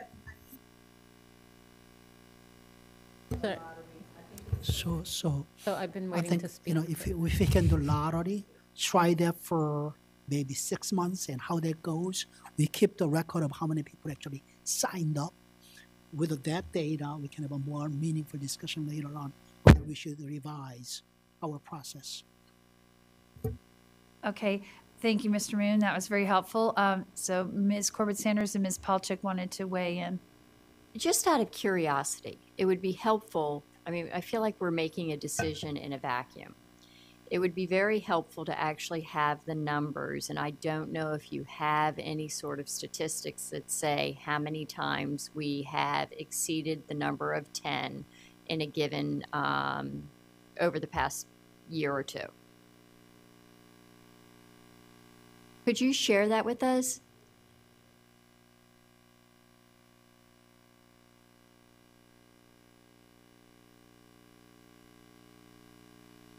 So I would, rather than making a decision on this aspect, I think we do need to share the information with the whole board to better understand if we're actually solving a problem that exists or doesn't exist. I don't want to jump, if I can just speak to what she just said. But I've been kind of, go ahead. I'll speak after her, if that's okay. I thought we just made a decision about the lottery. I am comfortable with that decision. So it's fine if we get more information, but I personally am comfortable with the decision we just made. Ms. Palchuk? Okay, if I may, yes. So I guess following up on some of what was said, I am comfortable with the lottery. I think like Ms. Hines said, I'm a little less comfortable with the market because it could mean 100 people sign up so that we sit for 100 seats. I guess my question would be, and maybe it's a question technically speaking, I don't know if we brought this up, is it feasible or what it would take to, let's say, people who are not chosen in the lottery to offer them wait lists or to have priority, you know, because we have new business and old business, to just have priority for the next one. But if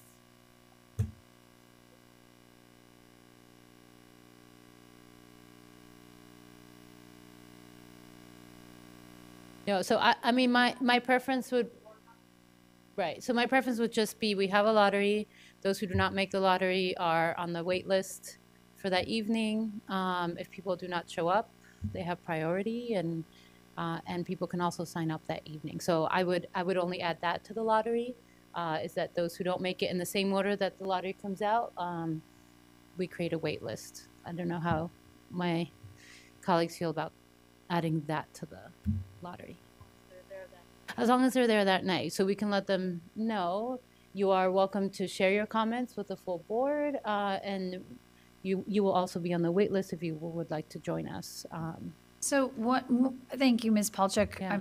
Listening to this, I think that's an option. And the other consideration is that if the lottery kicks in because we ended up with more than 10 slots in that first day window, we could end up saying that obviously a lottery means that there was an interest, you know, beyond 15 speakers. And so we could also say that also kicks in. The lottery was implemented and we ended up having 15 speakers that night instead of 10. You know, that's kind of a way of not necessarily a wait list, but sort of saying we extended to try and bring in a few more voices to it. Okay, well, I think we would have to have a limit of how many more. So that's what I was okay. suggesting. Again, experimenting 15. In the first 6 months, we could just say it kicks 15. Into a max of 15. And then we see what happens with the data that Ms. Corbett Sanders is interested in. Because No, I mean, I think that makes sense. If all 15, you know, if 10 show up, then it goes back to 10, I guess is what I would say, right? So if 15 sign up, 10 show up, I'd be okay with that. Thank you, Ms. Palchuk. Ms. Schultz? We already have 15 slots. 5 of them are for videos. And maybe once or twice we've had 5 videos. So why not just yield to whatever slots aren't taken by videos back into the speaker pool at a certain point?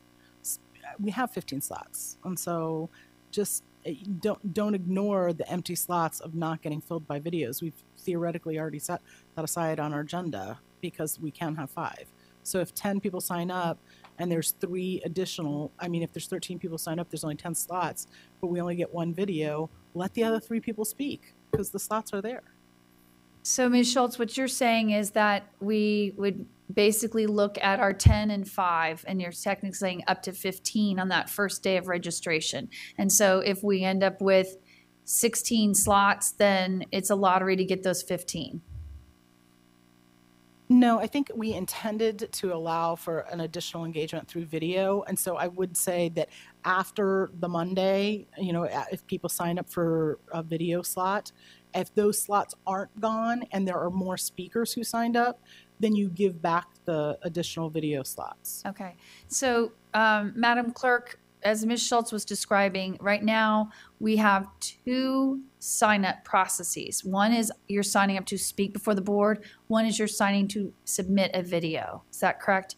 So from what Ms. Schultz said, we could have the first day is open registration to speak before the board or submit a video before the board. And then at the end of the day, if the 5 video slots haven't been taken, they'll be rolled into the potential lottery.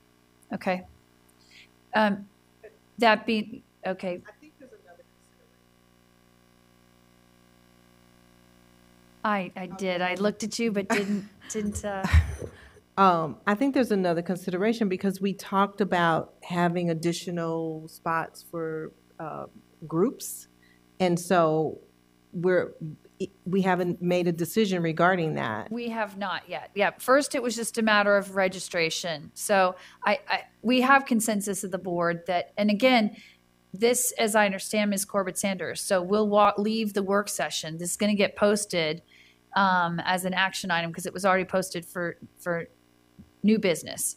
But it'll get posted up, and board members between now and when it gets posted for action item, we can come with amendments to change this. We just need to bring something. So, but we will tonight talk about the next component. To me, the first one is just how are people signing up, especially in the first 24 hours. And then it's going to be, are we reserving any spots for certain groups? And we haven't addressed that one yet. So, all right, so I really want to move forward then in that Section 1A, we're going to be doing the lottery.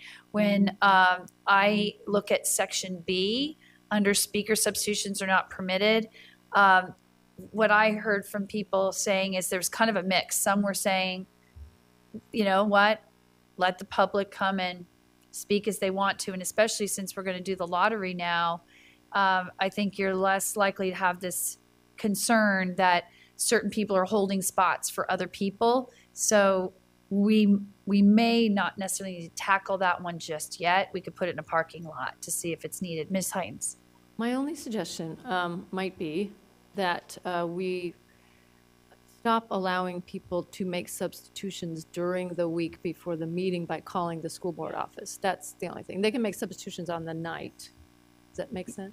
Yes, I think that's a great suggestion, Ms. Hines, is that if a speaker needs to make a substitution, they need to come and report that to the clerk of the board 15 minutes before the start of the business meeting. I mean, just because I hate to have people sit around for a half an hour to tell them one thing. But would that work, Madam Clerk, if we said... Well, the reason why we don't want them doing it at the podium, I thought, is because for the benefit of the public who's watching, they want the name of the person and the... So I think asking people to be there 15 minutes before the start of the business meeting, I think is reasonable. Now,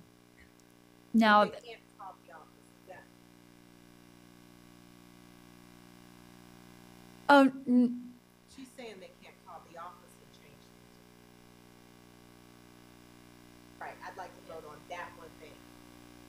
Talking about something different. yeah, I guess where we're faced with two problems. One is if someone is sick and they have sent, or they got stuck at work and they do need to have someone there to deliver their remarks.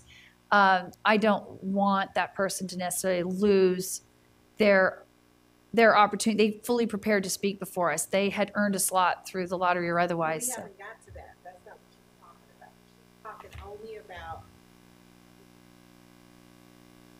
Yes, you're saying that what we want to do administratively from the burden of our staff is to say that we don't want you calling throughout the week and changing names. Right, that name changes have to happen at the meeting, the night of the meeting, however we decide to do that, right? But that substitutions I think happen you're at correct. the meeting. I think there's a part A and part B. I think let's vote on the fact that substitutions will happen the night of the meeting. It could be simple as whoever your substitute speaker is goes and reports into the clerk and says, I am now going to be the person speaking in that slot. We'll work on the details later. So she's excluding... Yeah, Ms. Corbett Sanders, to that point about, are you calling into the school board office heading into the Thursday night meeting to change your name and who's So- speaking. To address that issue, I think we have to modify the language that says speaker substitutions are discouraged. However, in the event that a substitution is necessary, they will be done in the following manner. No, it must be done face-to-face with the board clerk the day of the meeting, and the substitute must demonstrate that they are a citizen of Fairfax County or an employee of Fairfax County, and, you know, all the same typical language. But we have to be explicit, and we may even say to minimize administrative or, you know, something. But Yeah. we need to put in here. So, for Yeah. example, we've talked about adopting a lottery system, but we actually didn't put language in here on the lottery system. So I think we have to be very explicit about what people are asking for and how this is going to be modified. I'm sorry, I have to object a little bit to what we're doing right now. We're Okay. doing the work of the committee. The committee brought forward recommendations, and we're turning this into committee work at the table. This is With all due respect, Ms. Schultz, part of that is because the person who chaired the committee said that there hadn't been full consensus on this and that they wanted to bring it to us so that we could have this discussion. And so, because that is how it was half our board positioned. is not, I mean, you know, significant members of this board are not even here. People have left, people have returned.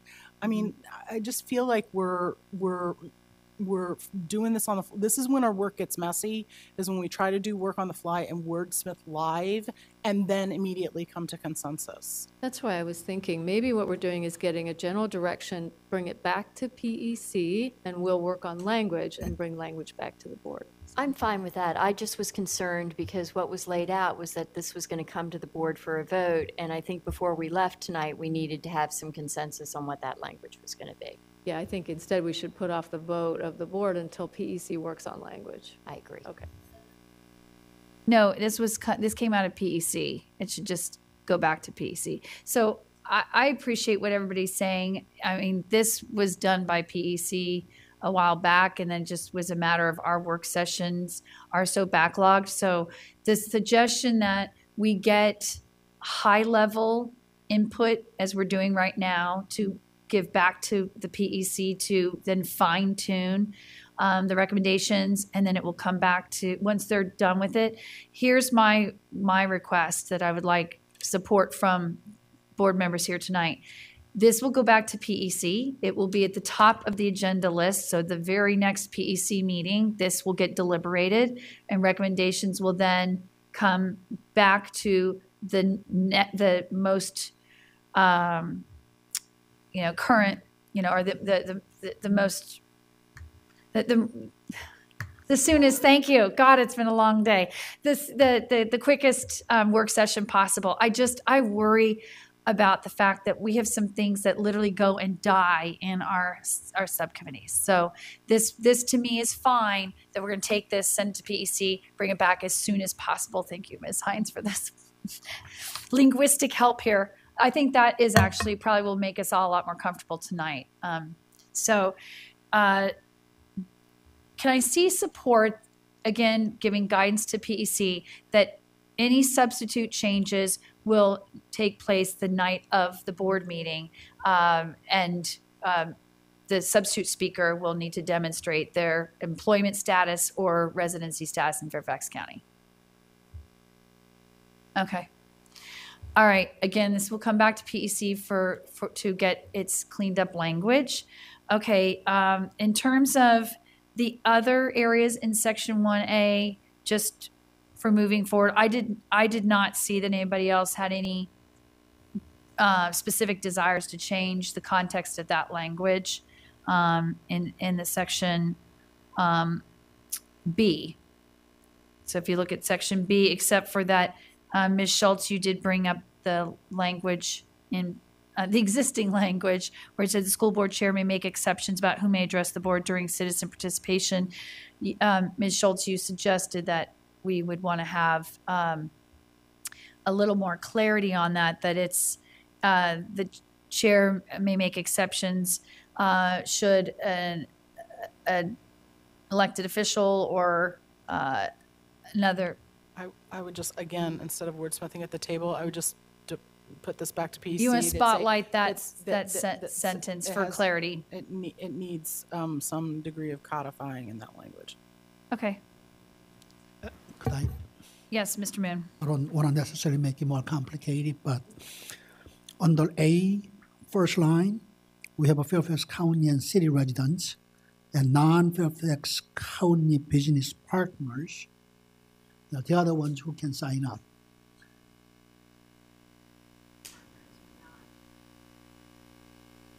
No, it should be, we did say that it should just be Fairfax County business partners, because you don't have to be in Fairfax County to be one of our business partners. So delete the non. Okay. And then I think we also, from what I've heard, we need to add in here, we don't have it stated about Fairfax employees who are non-residents. So that needs to be there. Fairfax In County. FCPS employees. FCPS employees needs to be added in there. Okay, that was going to be my question, Yep. actually. Yeah. Yep. Because we actually then reference it further down in there, students and school-based Fairfax County employees are given priority. And the reason, just so you know, the school-based is because we were thinking about our employees in the schools who have to get up very early in the morning. We just want them and their students to be able to speak. So, but thank you, Madam Clerk, are you capturing that we need to add Fairfax County employees to that first sentence, delete the non in front of business. Ms. Corbett-Sanders? Yes, we still haven't seen whether or not we have consensus to ensure that our employee organizations have the opportunity to speak as an additional, not part of the 10, but having a slot or two for our employee organizations. Yeah, I'm looking at the That's where document. it would go in A. Well, what I was going to, what's in front of us in red. So isn't that further down in the document? Again, if Yeah. there's 17 organizations, are we going to list the 17 that exist today and then a means by which they're going to fight over one slot? Or is it going to be 2 slots, or is it going to be 17 slots? And So, no. So this is where, again, I do want to have a high level, see where people are to send this back for some direction to PEC about, do we want PEC to further deliberate on having specially assigned spots for employee organizations, and then how would you execute on that? My question is, in terms of this document, I see under public hearings where we talk about the speaker slots.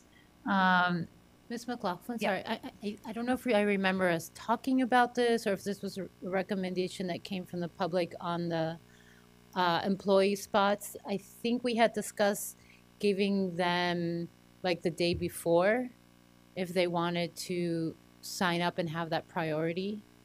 And if they hadn't, then they were opened up. I know it doesn't make things, I know it makes No. things more I'm smiling complicated. because, as I mentioned earlier, this was before us so long ago. Trying to read. I'm trying to remember what. That's why I clearly sent it back to the new But yeah, members of we'll PEC take to it up. figure it We'll out. take it up. So I would say, Ms. Corbett-Sanders, that Public hearing is not timely, and that's why I'm not when suggesting I raised that. I'm saying that Ms. Palchik's correct. We did talk about, for our regular business meetings under citizen participation, would we reserve spots for employee organizations, or were we only going to do that at our public hearing options, but not for our regular business meetings? Tonight's group, I don't think we necessarily came to consensus, so I would recommend instead that we have not checked to see if we have consensus. So what I'd like to know is whether or not we could take a feeling of the group as to whether or not we have consensus to ensure that we have employee representation at each, the option for employee representation at all of our regularly scheduled board meetings. That is what they came asking for, and I think we owe it to them to at least see if we have the support within the members of this board at this point. Correct, but I also know that there needed to be a little bit of clarity if we're talking about the 3 teacher employee associations or all of the other, because there's 3 and then there's 17 total. So are we wanting to take a vote to say all 17 organizations would be considered for this, or is it that it's our 3 largest employee associations would have the option to have a saved seat, Or a that safe we spot? just set aside 2 or 3 slots and let Peck work that one out. Okay, so we could say up to 3. All those in favor of directing the Public Engagement Committee to consider setting aside up to 3 slots at our regular business meetings under citizen participation. In addition to the 10. Yes, Yeah. 3 additional slots for our 3 employee associations. Every meeting? And to be utilized how? By which groups? Well, that's what I was saying. Is it the 3 largest associations, or is it the total group of 17 that are recognized? Well, why don't we take a vote right now on that? I'm going to propose that it's the 3 employee organizations, FEA, FCFT, and AFPE, yes? That we go ahead and send that to PEC to work into it up to 3 extra slots at every business meeting for those 3 organizations if they want them. That's the proposal, right? And we can vote on it. We can vote it up or down right now. Okay. Do I have everybody? Okay. Everybody who's here. Could I speak on that? Yes, please, Mr. Moon, and Ms. Palchuk, you indicated. You know, Oh, sorry, Mr. Moon, then you. Yeah. I mean, our support sending it to PEC to give more thought and come up with a language up to 3. But if the PEC comes back, ends up coming back with actually 3 spots, I'm not sure that I will support that at that point. Because 3 may be too many. But Okay. Give your consideration. You can And you can PEC could probably perhaps persuade me to take up 3. right. And Mr. Moon, your Compared to the suggestion. rest of right. the slots, which And- is 10 or 15, 3 guarantees seems to be proportionally too large. Okay, so that's Thank you. where I am. But Mr. Moon, what you were saying, just so I know what I'm going to take consensus on, is that we would defer to PEC to have further discussion on whether it's going to be for the 3 associations or all 17 registered groups. Yeah. And up to 3. Okay. Who can support that is going to be further direction that we send back to PEC? Okay. Perfect. All right. Thank you. So in terms of Ms. Schultz drawing attention to the existing language that had remained unchanged, the school board chair may make exceptions about who may address the board during citizen participation. There was a request that there have more clarity around what that discretion is used for and why. So who would support sending that back to PEC to further iron out greater clarity on that statement? That page above, or no, sorry, down below, going down below. There we go. Yep. The unchanged section of the school board chair may make exceptions about who may address the board during citizen participation. Okay, great. Okay, thank you. And then, Madam Chair, under Section C for the video, we want to make sure that language mirrors what we had in Section A about employees and Fairfax County business partners, taking out the non. Okay. So then we just, Ms. McLaughlin, didn't you want to capture what Ms. Schultz had suggested, that in the event that the video time is not utilized, that it could be used by speakers if there was a demand for it? yeah, I thought that's the language that our clerk and deputy clerk are capturing tonight, that the language is going to go to, I mean, I thought this was all part of our lottery conversation. Madam Clerk, you were capturing that, yeah, logistics, but that all had to do with the lottery. Yes. Okay. Briefly,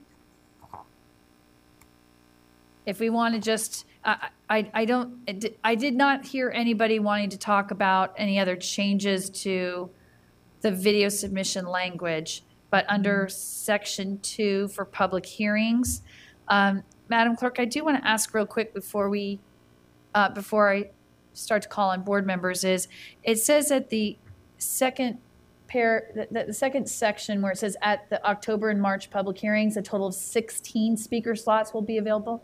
14. Okay, yeah, because I was like, I only see 14 possibilities. So okay, so that's being corrected there.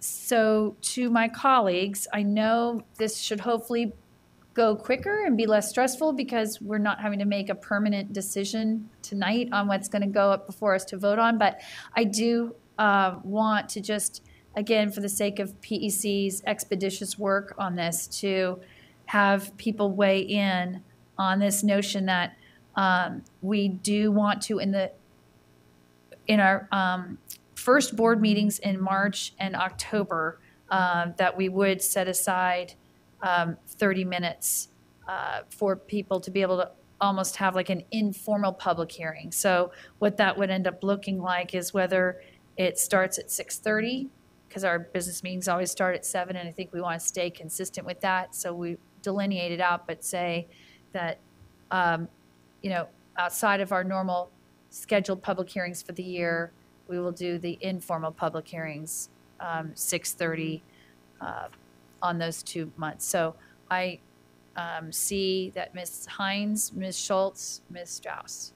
I just had a question about the purpose of this. Is the purpose to basically at those meetings add 14 spots to our 10 spots that we already have, basically? And so the purpose of that is just to let more people come twice a year. But is the purpose also to let people speak to anything, not to the agenda? Because I think that also brings up the question that Janie was talking about before about whether we want to continue the charade that people have to talk about something germane to the agenda. Because, I mean, honestly, I think that just shuts out people who want to follow the rules. And so if we decide we don't want the germane to the agenda rule anymore at our business meetings at all during citizen participation, we still feel like we need these extra 14 slots just as another wider opportunity, right? So, Ms. Hines, thank you for asking the clarity. And you're correct that from PEC, that our desire was to say, we right now have a more restrictive process that say you need to sign up to one of the items that are on the agenda as either new business or as an action item, so that this would allow for more of that freedom of expression, because maybe we're not taking up an issue until a year from now, but the board wants to put it on a radar.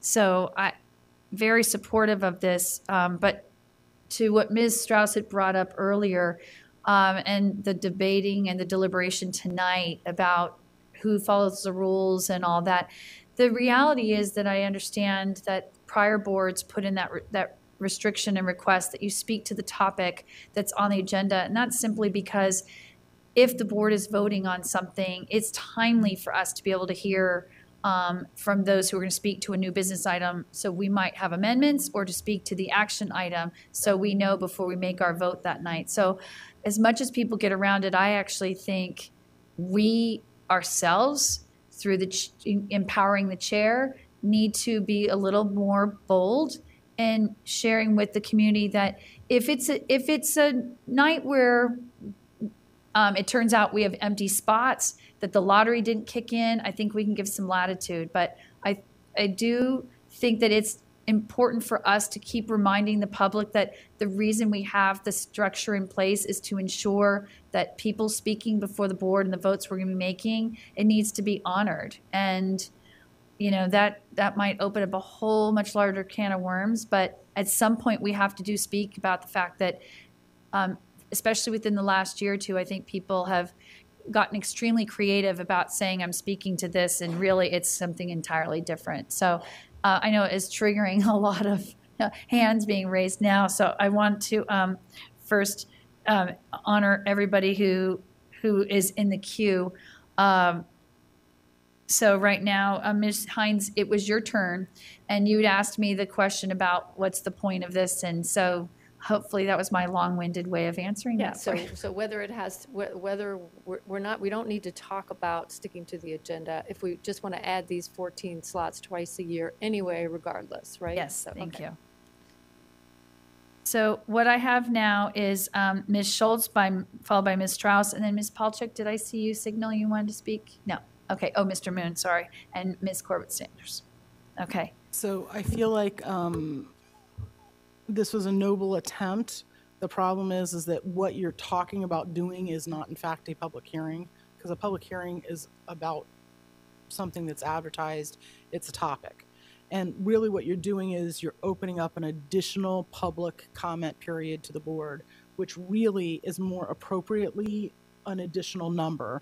You should leave public hearing alone, and you should add, basically a number 3 that says, on the first, I don't know the first board meeting of, March Right, and okay. October respectively, the board will provide an additional public comment period. And frankly, I think it should be unlimited. Again, we're not going to have 200 people, or we're not going to have 100 people. We're not going to have 50 people. We're not. We just aren't. And if we do, you know what? There's something they want to tell us, and we should listen, and we should accommodate it and adjust accordingly. And maybe you have an earlier sign up so that you can plan staff and schedule accordingly. But if they want to talk to us for an hour and a half about a whole bunch of nothing, get rid of the entire charade around speaking to an agenda item. Again, these are not our schools. It is not our money. This is the public's money. And if they want to speak to us, I don't care if they, stand there and read Horton, Here's a Who. I don't care. My job is to sit Okay. there and listen to it. And if they sign up and they want to Right. spend their 3 minutes, let them. Okay. Ms. Schultz, I appreciate your advocacy, which most importantly is simply to say, remove that portion and make a separate section under public comment period. And then the question is whether that information or the content in that section is going to be focused on whether or not it's going to be more than the 14 that are designated. And this, again, people do need to speak to, because this will go back to PEC with our guidance from tonight. Otherwise, we basically just made PEC continue to rehash. Yeah, so I need to know what the board thinks about in this public comment period. That I think, Ms. Schultz, it's very helpful that you're identifying that technically we're not talking about a public hearing process. I think people are fine with it. We're talking about what happens with a public comment period. So I next have Ms. Strauss, followed by Mr. Moon. Yeah, I think it should be titled open slots, whatever you want to say, additional public comment period. And I would certainly be open to trying this. I would not want to open it to unlimited. I think we have to try it and see how it fits and how it works. And if we do this at the first meeting in March, this is going to come at a time that's probably okay. It's not right in the middle of budget hearings. Be aware that next October will be in the midst of probably a pretty large election season for state, local, what have you. So I would prefer having a more limited, if you want to do the 16 speakers, that's okay. I would be a little concerned if we opened it up with no limit. So it might be wishful thinking that we would never get 50 or 100, but you never know. We have people who are powerful speakers and like to speak a lot sometimes. So anyway, I think having additional time for people to speak, I think it's worth our effort to try it and see if it helps. Thank you, Ms. Strauss. So I have Mr. Moon. I think Mr. Strauss brings up a good point about one of the time frames being October, right before the election. Did PAC think about that, or? No, since our elections are every 4 years, when we were looking at this from PEC, we're actually trying to just think about how we could do it almost, twice during a school calendar year. Basically evenly twice spaced out. during the school year, Yes. as opposed to exactly certain time. Exactly. Okay, all right. With that, I agree with delineating this public comments is a separate section. I think that clarifies some of the confusion that I had when I was first reading that whole section, that what is below those 3 bullet points about additional 5 speaker slots, how they work with the 14 slots. I think that clarifies some of the questions I had. With the 14 slots, and I also see in the second line under public hearings, 30 minutes prior to the first meetings, was PAC's intent to accommodate all 14 speakers in 30 minutes? Was it the plan? So sort of like a 2 minutes per speaker thing rather than 3 minutes? Okay, just a question because I wanted to make sure that I was understanding this correctly. Yeah, I think initially we were just thinking our typical 10 slots. Right. Then we started talking about how we wanted to have, 2 slots maybe for students and 2 for these representative groups. And so we probably could have then changed that and said instead it would be within the first 45 minutes. Okay. Yeah. So I don't think Peck had a strong feeling about whether it's 2 minutes, 2 or minutes 3 or 3 minutes. minutes. Or, Right. Okay. I mean, that's But your suggestion your recommendation was going to be sort of 30 minutes prior to regular meeting start time. Yeah, again, being the notion that we usually have forum at that point in time, but again, we're just trying to build in access for people to come and talk about anything. Okay. I'm very open to that. Thank you. Ms. Corbett Sanders, followed by Mr. Wilson. Thank you. I'm all for a separate public comment period. I think that that's an excellent idea. Given that we've already addressed the issue of 2 slots for representatives of the recognized employee organizations, I don't think we need to specify for that. And actually, I would be, if it's truly a public comment period, I would give it a little more time than 30 minutes because it seems like we're really just checking a box versus providing the opportunity for true consultation with our public. So Ms. Corbett Sanders, doing the math, it's 42 minutes for 14 speakers, so we just rounded up to 15, 3 minutes apiece, and then that's just what I'm saying. What I'm going to suggest is that we need to have it a little bit more open-ended than just restricting it to those groups, 10, 2, and 2.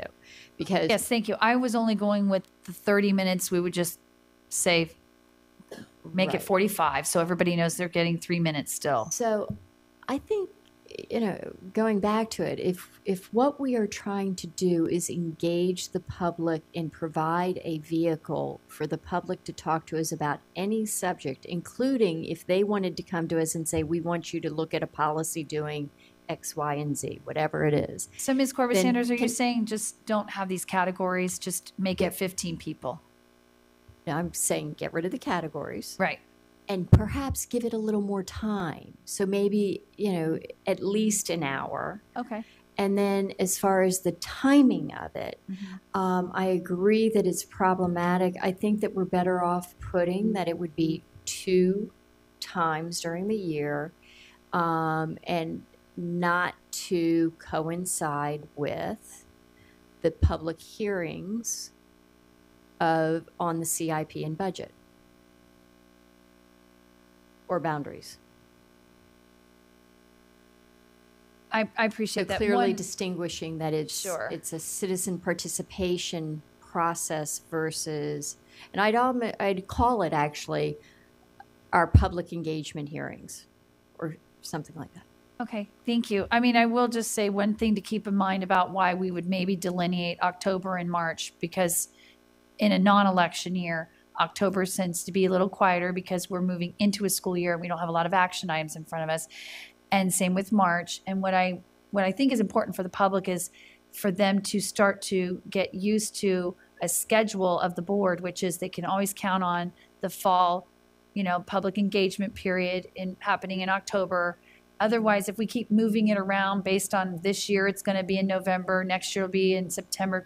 It'll be kind of a moving part. I liked the idea that it would just stay I'm fine predictable. with a fixed period of time. I do take note that we perhaps don't want to make it an opportunity for every person running for public office in October this fall to come up and do a 3-minute free speech. And so that's why I would suggest that unless we put in there a limitation that this is not a political gathering or something like that. But Well, that would also be the chair, I think, definitely letting somebody know that they're not speaking to. So, I yeah. mean, Anyway, this great input. Ms. Thank you. McLaughlin, I Yes. think when we did this, it was so long ago, we weren't used to school starting in August. So perhaps we could, and PEC, come back with a new recommended date for the fall. It was essentially, we were looking for a fall and a spring time that would work. So we can maybe look at something that would work. With the Correct. new I mean, I schedule. do think that we do start like in the end of August. So technically September is still the first full month. And my concern is that the public takes time, well, back to school nights is a problem, but people also are trying to get adjusted to the year and then figure out what issues they'd want to come speak to us about. So I wouldn't want it too early in the fall. But I want to make sure I honor Mr. Wilson's up, and Mr. Moon, you would like to speak next. Thank you, Ms. McLaughlin. So if I'm understanding, this is exactly like a public hearing on we're going to have a specific topic for these? No. Okay. All right. So that first sentence would be edited, I guess, because right now it says public hearing is on a specific topic, including 30 minutes. So we're going to have. it's going to be delineated. It's going to be a new section. So I proposed to take this out and have a new section 3 that is a public comment, established public comment times away because this is not public hearing. Okay, so this is a new concept we're having of we're going to have a time when the public can come on camera and speak to us about anything they want.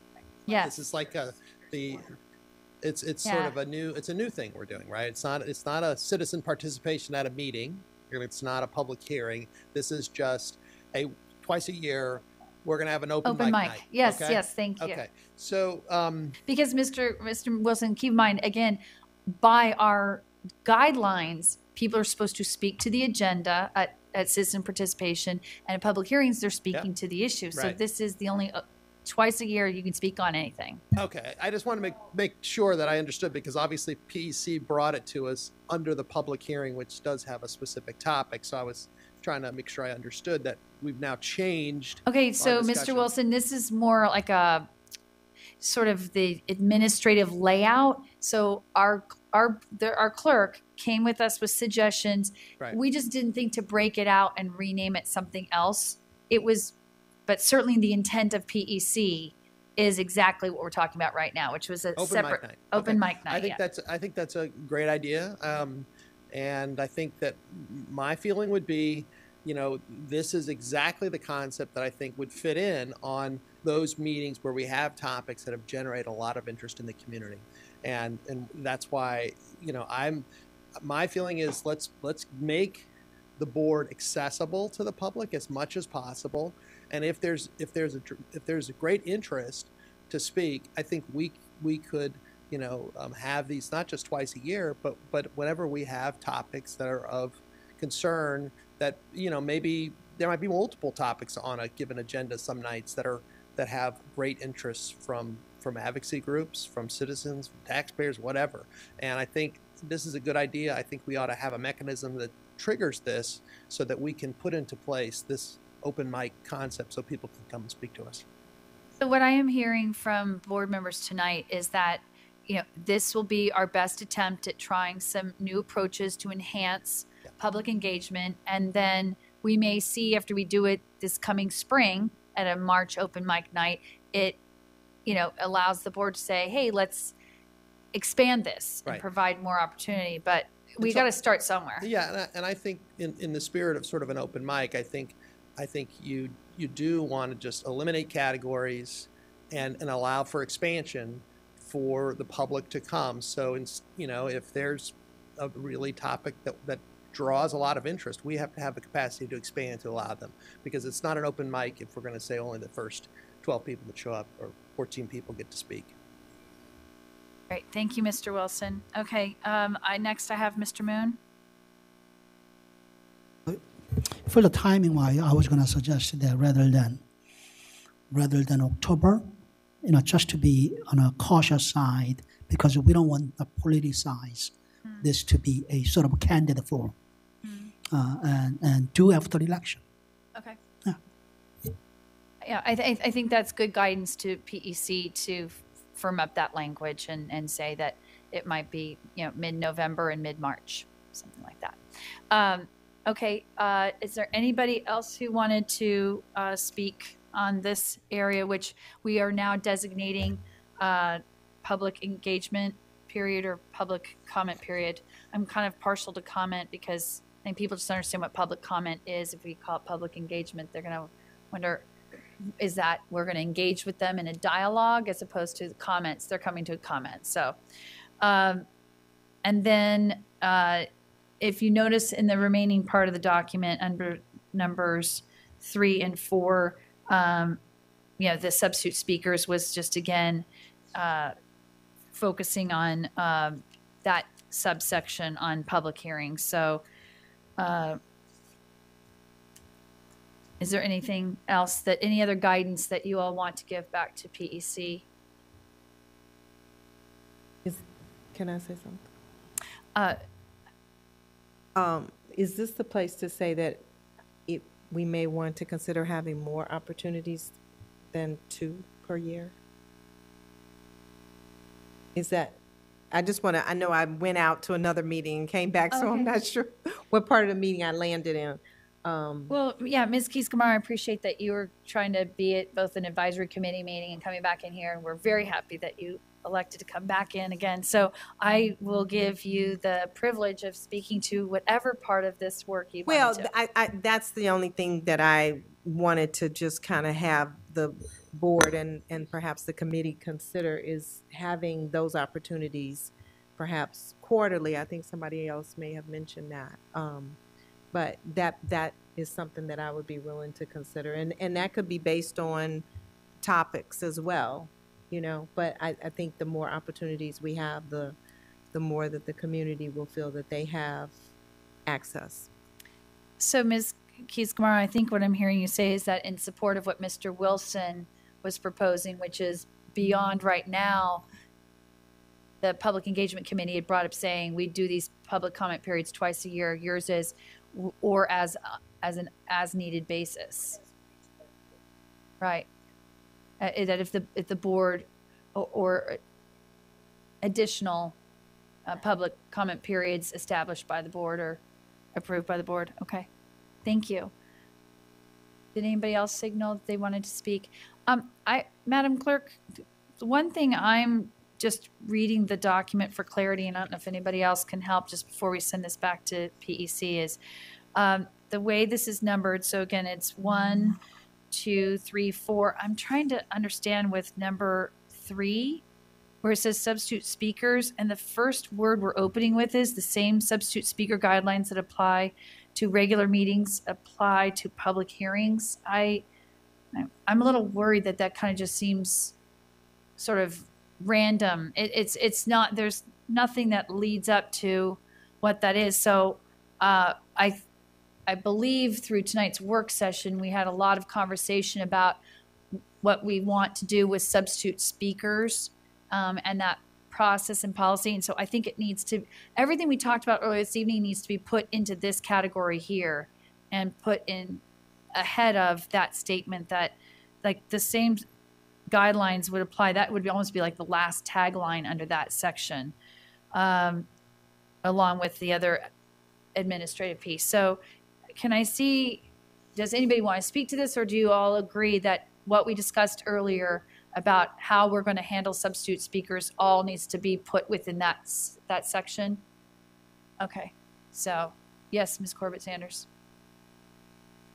I'd actually like to speak to the next section under written communications. I would suggest that it actually is additional communications with the board and allow for not only written communications, but if people want to submit 3-minute videos to board members or to the board members can always look at that as well. In today's world of social media and other ways of communicating, I don't think we want to limit it to just written written comments, that we should be open, that if somebody wants to submit a short YouTube video or something to board members to look at, because we say the opportunity to speak at meetings is not the only way to present your views to the board. Can we just say electronically? Or? Yeah, other electronic media or something. I just don't want to limit it to it has to be in written form. Yeah, I appreciate that, Ms. Corbett-Sanders, and I'm definitely going to start taking notes. Ms. Strauss, if you want to speak to this as well. I just wanted to put in here that I think Ms. Palchuk's correct. We're talking about additional communications with the school board, and that can be in the form of electronic communication, whether people want to write us an email, whether they want to submit a video statement to us. We don't restrict that. Was that, or a GIF? A GIF. But we don't restrict that. I think the point of Section 4 was just to help people understand that there are multiple ways for which to communicate your ideas. Okay. I have a question, and for our school board staff, when videos, in other words, if individual videos are sent to individual board members, does that then come up on a public YouTube site? Because the one unintended consequence with YouTube is that it becomes, vastly public. Right. I don't know. I suppose.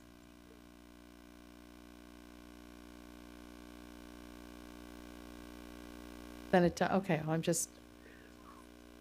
Right, I know there are other ways to do that. I just wasn't real sure, because I do find YouTube is pretty amazing in how open it is, which is okay, but I don't know what people would send us. Okay. All right. All right, so I think that in terms of giving direction and guidance back to PEC, again, I think what we're trying to say is that Section 4 is very important. We want to make sure that language is not limiting exactly, but has that clarity for people to understand how are the other ways in which you can additionally communicate with the board, and just build out the language there. And Madam Clerk, does that make sense? Because I know when you work with PEC, that section there, they'll probably need your help with just the wordsmithing. So is there anything else that people want to make sure we pass along to PEC before we conclude this work session tonight? Okay. Madam Clerk, do you feel like, I feel like we were taking consensus along the way, so does anyone feel the need to review any next steps? Were you typing next steps, or we were just taking our comments as we were going? So this was slightly unusual. Most of the time we have a work session, it involves staff, and staff sit at the head of the table. And so instead it was kind of like the children having to take care of themselves. So anyway, I appreciate how engaged everybody was on this one. I actually think that the feedback that we'll send for a very quick review by PEC to finalize it, and then we will be able to bring it back for final work session in action. I guess we're adjourned. Karen, I did not realize that this was going to take 2.5 hours, right? So we initially had one more item after this.